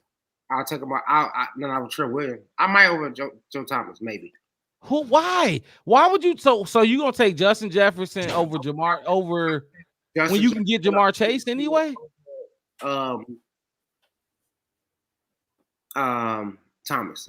There's look. I'm trying to supply and demand, right? Supply and demand. I'm telling you. So you would. So yes, you said what they is now, right? Yes, for what they is now. Justin Jefferson, Jamar Chase, Devontae Adams, Tyreek Hill, Cooper Kupp, all them guys is in the draft. And you got 2 or 3 stud tackles, offensive linemen, however you want to slice it up. Right. You're going to take one of those wide receivers over the small supply of all old linemen? I mean, so you said, I hear what you're saying. Now I get you. I hear what you're saying. You saying that I have 10 possible wide receivers that are pretty good, but I only have 3 offensive linemen that's pretty good. Yep. Do I still get one of those offensive linemen? I mean, who you taking? Are you going to take one of the 10, or are you going to grab one of those 3? I'm just saying, like, do I get to get one of each position, or if I take one, I'm gonna lose out on so I'm saying if I don't take an offensive lineman first, I'm not gonna have an offensive lineman later. You saying that they're gonna be going off the board? You're not going to. I just told you there's only 3 of them. You're not going to be able to get them later. But there's 50 wide receivers, so you're probably gonna be able to get one later. Then yeah, I guess in that scenario. That's not the same situation. That's not this scenario. No. Oh my God. You just told me if it's not Joe Alt, everybody else is later round players. Yes, that you can get those. You can get those somewhere else. Your exact thing. You can't find an offensive lineman late in the draft and plug and play. It's not going to happen. They're not going to be good. I just told you 63% of Pro Bowl tackles came in the first round, bro. You're not finding Pro Bowl tackles later in the draft. It's not going to happen. If you're going to find a Pro Bowl tackle, you're going to get them right away. 50% chance you're going to make it. No. 40 is 40% chance. Over half of them, right. I would understand if your stat was 79%. It's just like, okay, cool. That's insane. This is football. That's 70% is exactly. insane. So your Pro Bowl stat is okay, 63%. Okay, in the first round. So we have to take 1 and 9. Like I said, all right. No, it's not all right. I want you to see what I see. I see where you coming from. You just ain't coming enough. I see what you got. I'm the Bears, you the Commander. I see what you offering. I'm just not buying it. So if there's 10 wide receivers and 1 O lineman, who you taking? The wide receiver or the O lineman? I would take the wide receiver over the 1 O lineman that's in the better. If he's better. If he's better. If he's better. No wide receiver on your list is better than Joe Alt. I'm telling you that right now. That's my whole thing. Like Marvin Harris Jr. is better than Joe Alt. He's not on your list. I'm saying I omitted him just because he's just better and he won't be there at 9. Dude, if we can get Marvin Harrison Jr. at 9. Marvin Harrison Jr. at 9. Hold on. So you think Marvin Harrison Jr. is at 9. You're taking Joe Alt? I'm taking Marvin Harrison Jr. So you're saying hold on. So you're saying there's the same amount of chance that Marvin Harrison Jr. is at 9 as Joe Alt being at 9. The same chance. No, I think it's okay. So don't be doing that. There's no chance. Your other guys is not better than the guys that I got. Fuck the other guys. Let's stick to the top guys right now. You just brought up Marvin Harrison Jr. Let's stick to them. The best offensive lineman in the draft right now is who? Joe Alt. Who's the best wide receiver in the draft right now? Marvin Harrison Jr. So what are the taking? No. Ain't no who are you taking? Because if we talking about the number 1 pick and no. Who you got? No. Joe Alt or Marvin Harrison Jr. Who you taking? So is there a better chance that Joe Alt falls to 9 or Marvin Harrison falls to 9? Joe Alt. Oh my God. Thank you. Stop saying Marvin Harrison Jr. if we know damn well he ain't falling to 9. What is the point of talking? But what you're saying is, you can go get it. It's only gonna be a few the Pro Bowlers in the first. Hey, at 9, I'm telling you, the best player at 9, hey mama, is going to be a wide receiver, and that's what the Bears is going to take. Oh boy, I don't think Roma Dunze, if that's your wide receiver, I don't think he's better than the tackles that's in this draft. So I think you can get a Roma Dunze out of Brian Thomas Jr. I think you can get a Roma Dunze. You can just go fucking sign Tyler Boyd, somebody who's been here, who's done it. We're not going to waste a number 9 pick, like Devin said, on a 3rd string wide receiver. Why would we do that? It is just crazy. It's very crazy to do. I can say this much. I'll tell you this. This is the truth. They're going to take if they don't take a wide receiver, which I'm pretty sure they might. I'm high on it. They're going to take a defensive player. For sure. Oh no! I said it. I think the number 1 position, because our coach is Matt Eberflus, a defensive guy, he's going to get Montez Sweat some help. But I can guarantee you, if Joe Alt is right there, he's going over any of those guys y'all talking about. And no, Joe Alt is not a top 5 pick. The guy you gonna bring up is Marvin Harrison Jr., who's a top 5 pick. Right. That don't count. You can't be bringing up top 5 picks to help your argument. We're talking about people out of the top 5. It's 80% chance your guy's not going to be there. 80? Oh, 80% chance your guy's not going to be there. 80% is crazy. 14 that's right before us that could pick him. And you said one of them, you said this is where he's probably going to go. You said that. The 7th pick, 2 picks before us. Yeah. All for like I said, from pretty much 5th to 8th, it's a high chance he's going to be gone. And that's okay. I'm just saying the runner-up, he can run it back next year. Look. As far as your argument goes. Devin, you got any words? I know you've been a little quiet because So what I started doing, because like I kind of agree with everybody, but we just don't have the draft picks this year. I started looking at next year because we were talking about the possibility of, okay, so maybe we get one of those players that just kind of like you can plug into that situation for a year, whether it be at the wide receiver or the defensive end, like the edge rusher, or even I mean, I don't like the idea of plugging in a 1-year contract offensive lineman as much. Exactly. But if we decide to do one of those things and wait until next year, I was just deciding to take a look, and it looks like there are some decent wide receivers that wouldn't have the option of being like expecting to be the number one. Looks like there are some decent edges, and it looks like there are some decent linemen. So honestly, I'm looking at it as whatever we don't pick, like it's a really good situation for the Bears that whatever we don't pick, we will have a chance at something next year. Now, the only question will be, I think, when will our pick next year be? Because if we pick correctly with this pick, we may not get another chance in the top 10. At least I sure as hell hope we don't. That is facts. I'm glad you brought that up. We won't.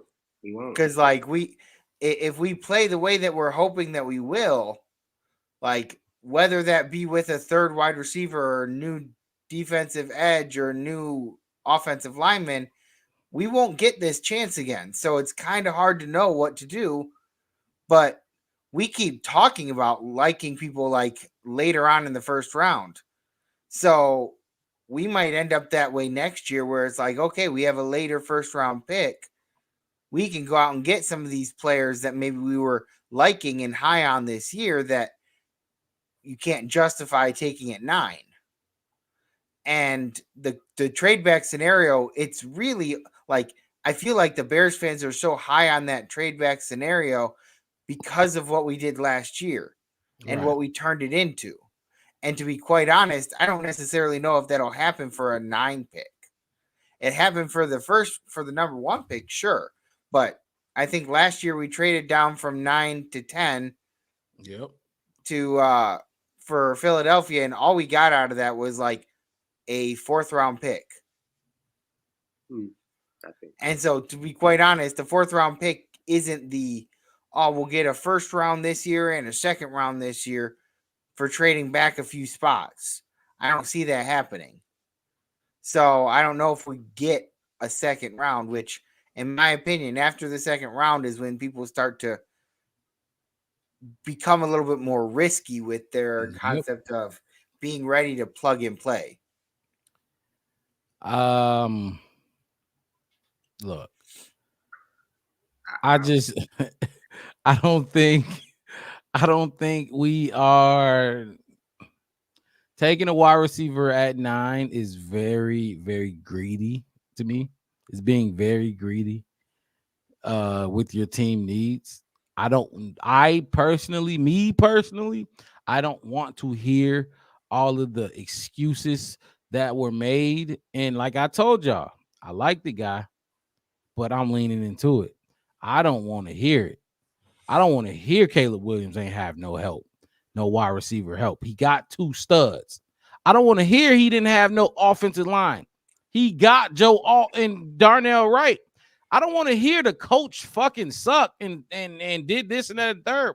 He got Shane Waldron. Obviously, everything I just said is to be determined. But I'm telling you, my approach to this offseason is to not band-aid, fix the issues and the concerns and complaints from the previous quarterbacks fans who basically said it was everything but him. It was everybody's fault but Justin Fields. I want to get him those wide receivers. I'm going to get him Keenan Allen and DJ Moore with Cole Kmet, who we just gave $50 million to. I'm going to sign another blue chip stud offensive tackle. Maybe I'll give him a defensive lineman, because we all know Mitch's best friend was the defense that year, 2018, when he was here. the defense helped him with short fields the entire time. He only had to go 40 yards to the end zone. But I'm trying to fix all of the excuses or complaints, however you want to put it, or just problems. I want to fix all that shit from last year and the year before and the year before that. Because like I told you, I've been hearing these offensive line issues for so goddamn long, and I'm tired of hearing it. At some point, except with Jay Cutler. Jay Cutler. People put the blame on Jay Cutler with no issue. I'm really talking about Justin. I don't want to hear with Caleb his O-line sucks, because that defeats the purpose of drafting Caleb. If you draft Caleb and you say his O-line sucks, that's going to piss me off. It's going to defeat why draft Caleb with a bad O-line? He's not going to show what he's able to do. You can give him all the receivers in the world. If he ain't got no time to throw that ball and read the field as a rookie, he's going to suck. Like I brought up the Lions. Jared Goff threw for 4,000 passing yards. His best pass catchers, Sam Laporta, a tight end, and Amon-Ra St. Brown. You can't name his number 2. You can't name his number 3. But guess what? He had a stout offensive line that helped him, gave him extra time to go through his progression and throw for 4,000 yards. Not no goddamn wide receiver. Oh my God, dude, I can't name most teams' second receiver. So I can. I can't. Maybe if they're good, I can. Maybe the Niners. Maybe. Whatever. I can't. But watch. I'm telling you, like, y'all are short-sighted, because what you're doing is you're finna put not just second. You want to add a third. You not second receiver. You want to add a third receiver. I want to add the future. I'm looking for. You're talking about. I'm talking about his future. Because when he rolls out and he gets in trouble, his offensive line is not finna. Look at his tape. Look at who his friends is. Who is his dogs, his boys, his homies. Brendan Rice and them. They was at dinner. He didn't have an offensive lineman at dinner with the Bears with him. His best friend is the wide receiver. You want to take care of Caleb? Like I said, I'm going to get on the Caleb bandwagon with you. Yes. No bandwagon. Stop calling it that. Oh, now I can be a bandwagon. This is our team. This is our team. This is our team. All in this together. Y'all seen them fucking High School Musical. I ain't getting up off the bus. I'm stuck here anyway. You try to take me. My whole thing is, with the talent that we have, and then you could. Oh, I see who's probably going to come out next year. These receivers right now are ready. These guys are ready. You can build an O-line. You can build it like Bob the Builder. You can build that. Y'all see the comment. Mama Blue said Caleb needs to excel with or without Waldron, Allen, and whatever other additions the team makes. And I 100% agree. But as a rookie, you can't have him out there and get sacked 9 times like Justin. I don't want to repeat it. I don't care whether you like Justin or not. You cannot repeat the same shit. You cannot have him go out there and get sacked 9 times in his fucking debut. And then Justin Fields had his rookie year. Hands down. I don't care. I'm just saying. I'm going to better offensive line already than Justin had his rookie year. What? How? Because before Justin, those same offensive linemen were Pro Bowls. I just told you. 2018, we had 2 Pro Bowl offensive linemen with Mitchell Trubisky. So Justin was drafted in 20. They got younger and better the next year? Golly. Older and worse. Regardless, I don't care if they got worse. If they got worse, we need to replace them. Right. And that's what we're doing. Like I said, look who's coming to the 30 visits, man. It ain't. We got a 5th round pick, Braxton Jones at left tackle. Give me a break. Oh God, you and this guy Braxton Jones. How would you just get off of him? Why would I do that? That's who I want to replace. I know, and that's the only reason. You You're a villain, like you just said. You're gonna embrace your Justin Field villainism. I made that word up. Nah. Caleb Williams heroism. Got your Not villain, not Justin Field villain. now, Caleb Williams heroism. now you like an evil person. You just crush Justin Fields for your. Oh my God! Fuck Justin Fields. Fuck Braxton. Justin Fields. He is not our quarterback, Wes. He's so trash.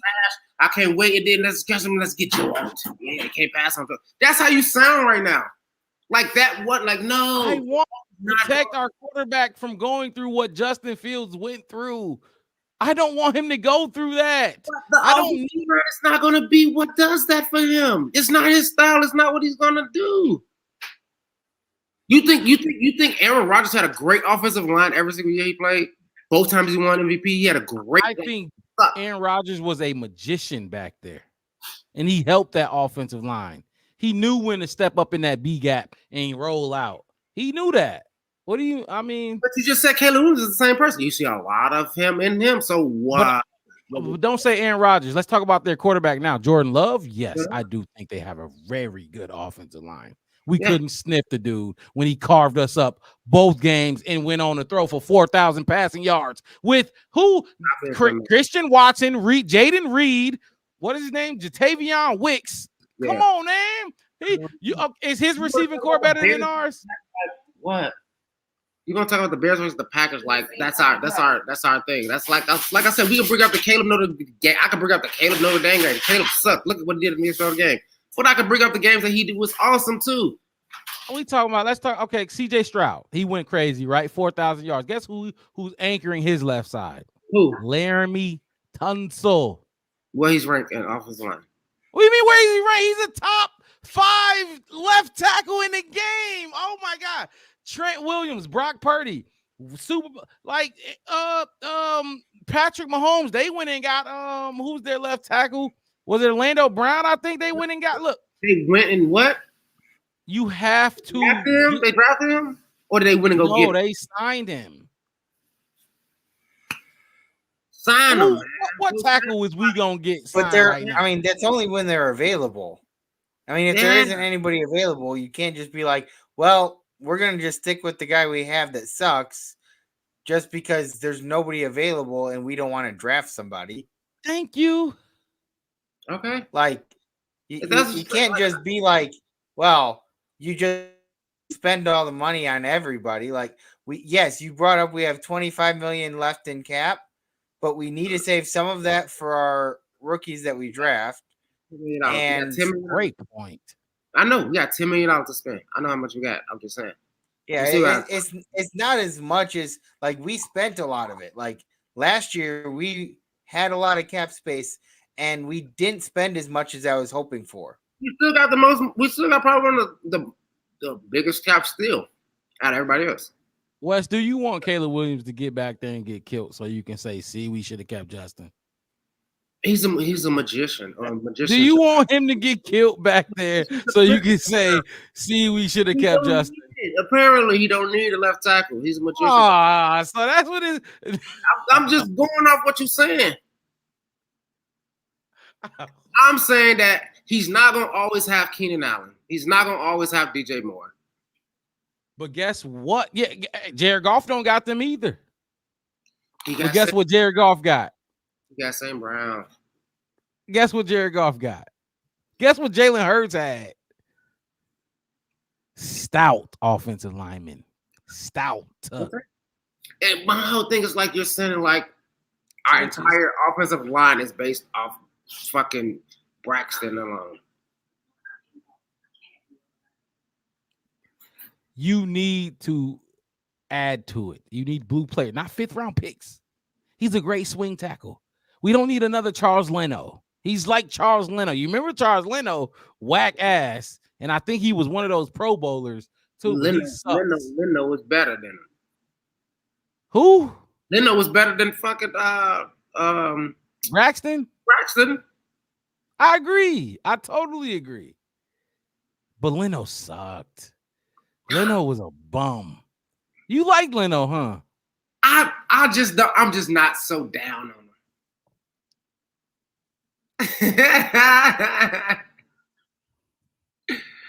What, you see the comment? Yeah. I love how Caleb fans trying to flip it now when y'all wasn't this concerned nor cared so about making sure Justin didn't get did like Justin. No, it said this concern nor cared so much about making sure Justin didn't get did like Justin did. We weren't in this position when we had Justin. We weren't in this position. Ryan Poles had to tear this down. He had to. And that was Justin's year too. We had to tear it down to get the cap right to be in the position we are today. That's Poles doing his job or whatever. Pace was supposed to do it. Oh my God, Pace is supposed to go find that left tackle. Pace thought Charles. Pace is, I think he the one who cut Charles Leno, actually. Yeah. Look, I want to avoid the jumping. I'm not saying that you're wrong. I'm just saying the question stated. Just take the wide receiver. Be greedy offensively. Let's stop being the same old Bears we've been doing and all that kind of stuff. And like I said, your point is a little bit more valid than Devin was because the defense, they don't grow trees, but you can put together a really good defensive. But see, like you were saying, I think I don't want that, but I personally think the Bears are going to go D line. I think Eberflus. What is this? When Caleb comes now, Caleb fans talking about we need this and we can't do him like Justin. It's just frustrating. It's my whole thing's like, because I'm telling, like my whole thing is, let's just be smart about it.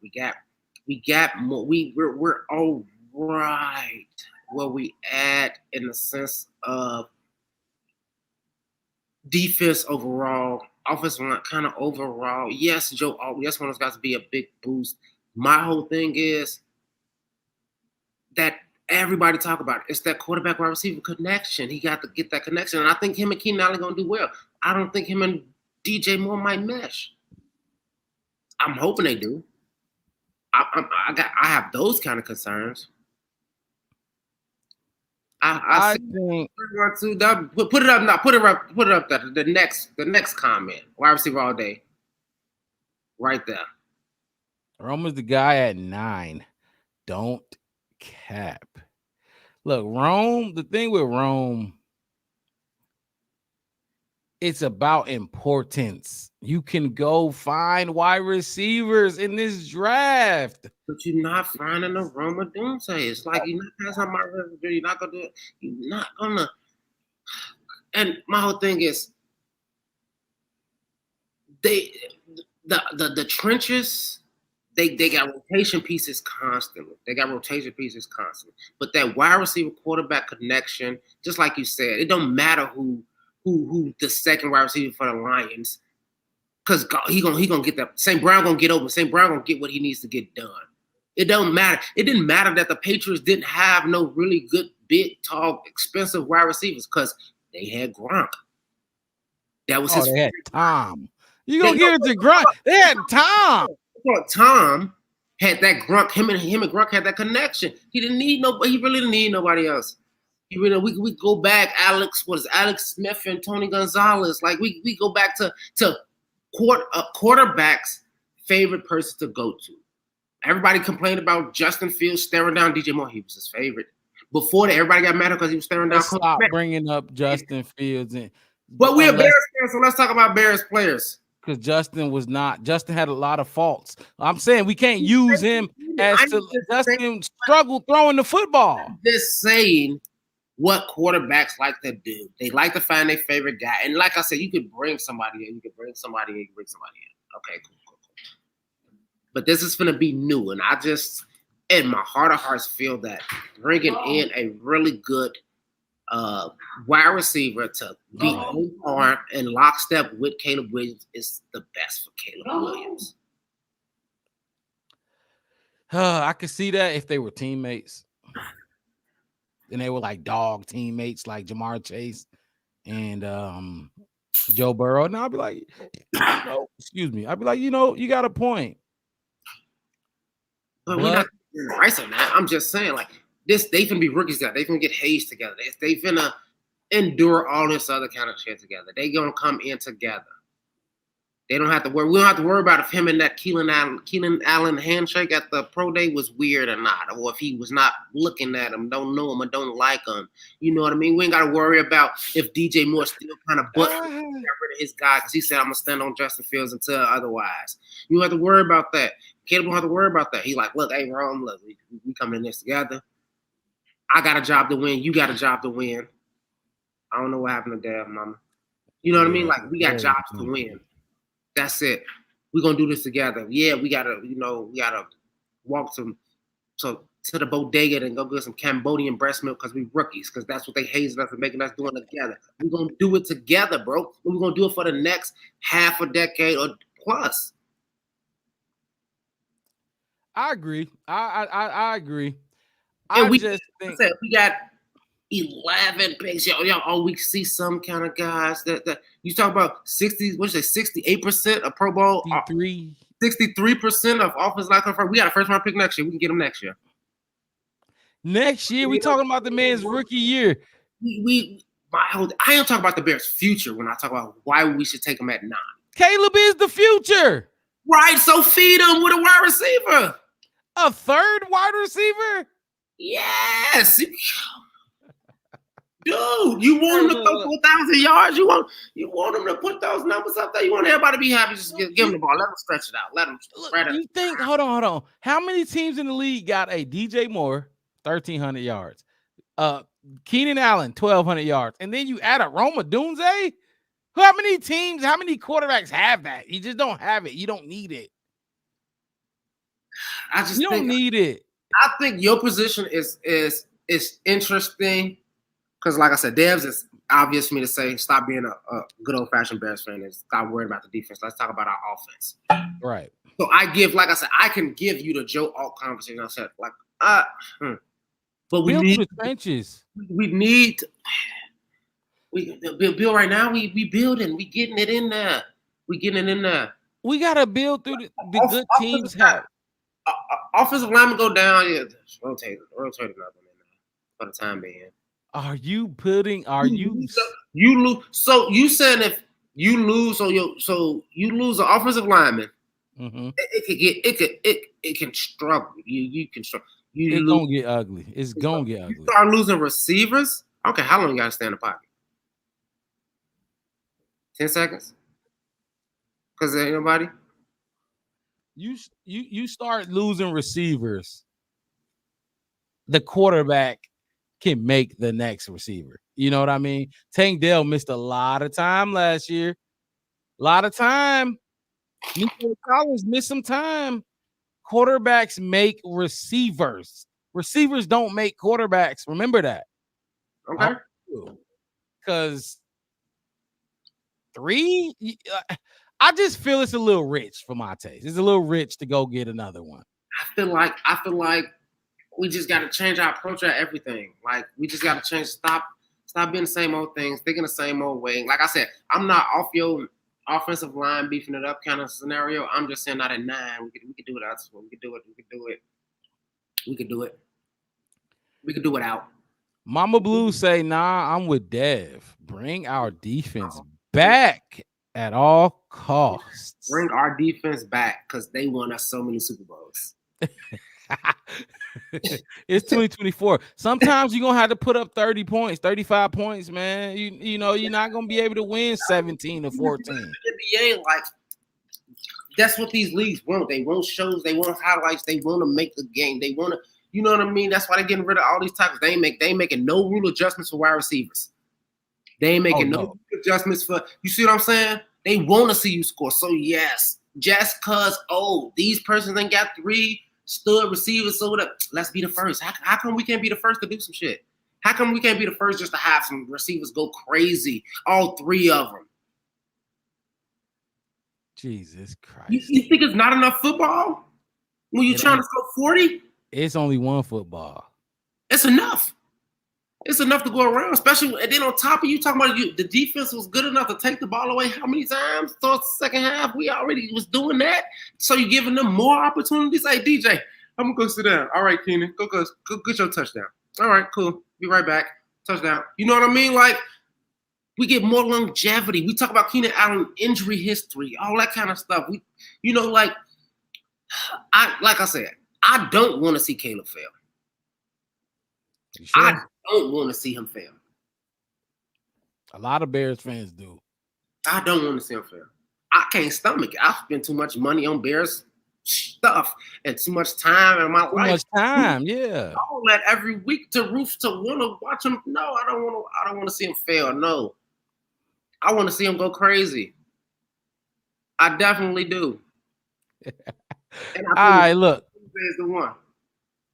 We gonna wrap this up, man. Look, I appreciate everybody who stuck with us throughout this entire debate show, the great debate. What should the Chicago Bears do at number 9? O-line, D-line, or wide receiver? Wes, I told you it was gonna be tough. I know. Supporting that wide receiver. You got at times it seemed like me and Devin was on you 2v1 at times, not the whole time, but at times. But I told you what you was. I split the double team anyway. It's all right. You definitely split the double team. You definitely fought. You fought hard as fuck. You wouldn't die. Like you just kept going. Like I said, I know what we're going to possibly do. And you say D-line, and that's because I think and we both agree on that. I think they're gonna do what Matt, but they're gonna appease they head coach. Yep. For me, I think it's the wide receiver because it's the 9th pick. Now, if you want to finesse it and all this kind of stuff and try to do some stuff to make Caleb, yeah, we could mix masters and mashed potatoes, everything up. You know what I mean? And then do some things to make Caleb even better. But if this got one shot, I don't think the left tackle is going to fix it. I would give him another receiver to throw the ball to. I wish Devin was here because we both think that the Chicago Bears going to use the 9th pick on a defensive lineman, but he ain't here. He lagged out. He, had to jump out or whatever. We going to figure that out. But to wrap this show up, go ahead. You got something you want to? Oh, no, I was going to say before we get out, we got to talk about what we feel. And I know it's our Justin Fields fans out there. All us. We're not talking about Mark Robb here because he's not a Justin Fields fan. I'm talking about. Oh, my God. How do we feel about JJ wearing number 1? Oh, Jalen Johnson. Shit. See, and that's the thing. This we had 3 hours and 30. We had 3 hours, 30 minutes. We got that. I threw that out there for y'all to think about for next week. That's gonna be the first thing I talk about next week. I just want to get. Yeah, we definitely gonna touch on that next week. I'm getting nudges. I got a nudge at 3 hours. Like, all right, now y'all at 3 hours. Yeah, so she want me to wrap this up, but the Jalen Johnson switched to number 1. We didn't get to. We didn't get a chance to get to. It was one more topic. The 30 visits, the top 30 visits. We didn't get to that. That a little bit, but yeah, we can get to the top 30 visits. Hopefully, we get some more people before the draft come in. I would like to see a couple more players come in, see what they look like. Kind of give me an idea, but yeah. Nice, intense, friendly, heated debate. This is how it's supposed to be. This is why I love talking Chicago Bears football because it could go on and on. Mama Blue said, "Oh no, I don't care that much," but I'm saying no. That was to something we was talking about. It's a little late, but hey, appreciate the number 1 jersey. Oh, the Justin Fields. She don't really care, but that was a whole thing. Like, I wish we was able to get to that because that was definitely a whole thing. I had some comments to stay on that, but Devin ain't here, and it's appreciate y'all tuning in to the Black Bear Podcast. I'm your host, Mark Robb, with my co-host, Chef Wes. We in the building every Saturday talking Chicago Bears updates and news, and then just going on the future and what's next for this team. You can find us, like I said, every Saturday. The Black Bear Podcast, one word, no spaces. Find us on YouTube, Twitter, and Facebook. We gonna get up out of here. Hope y'all enjoy y'all Saturday night. Peace.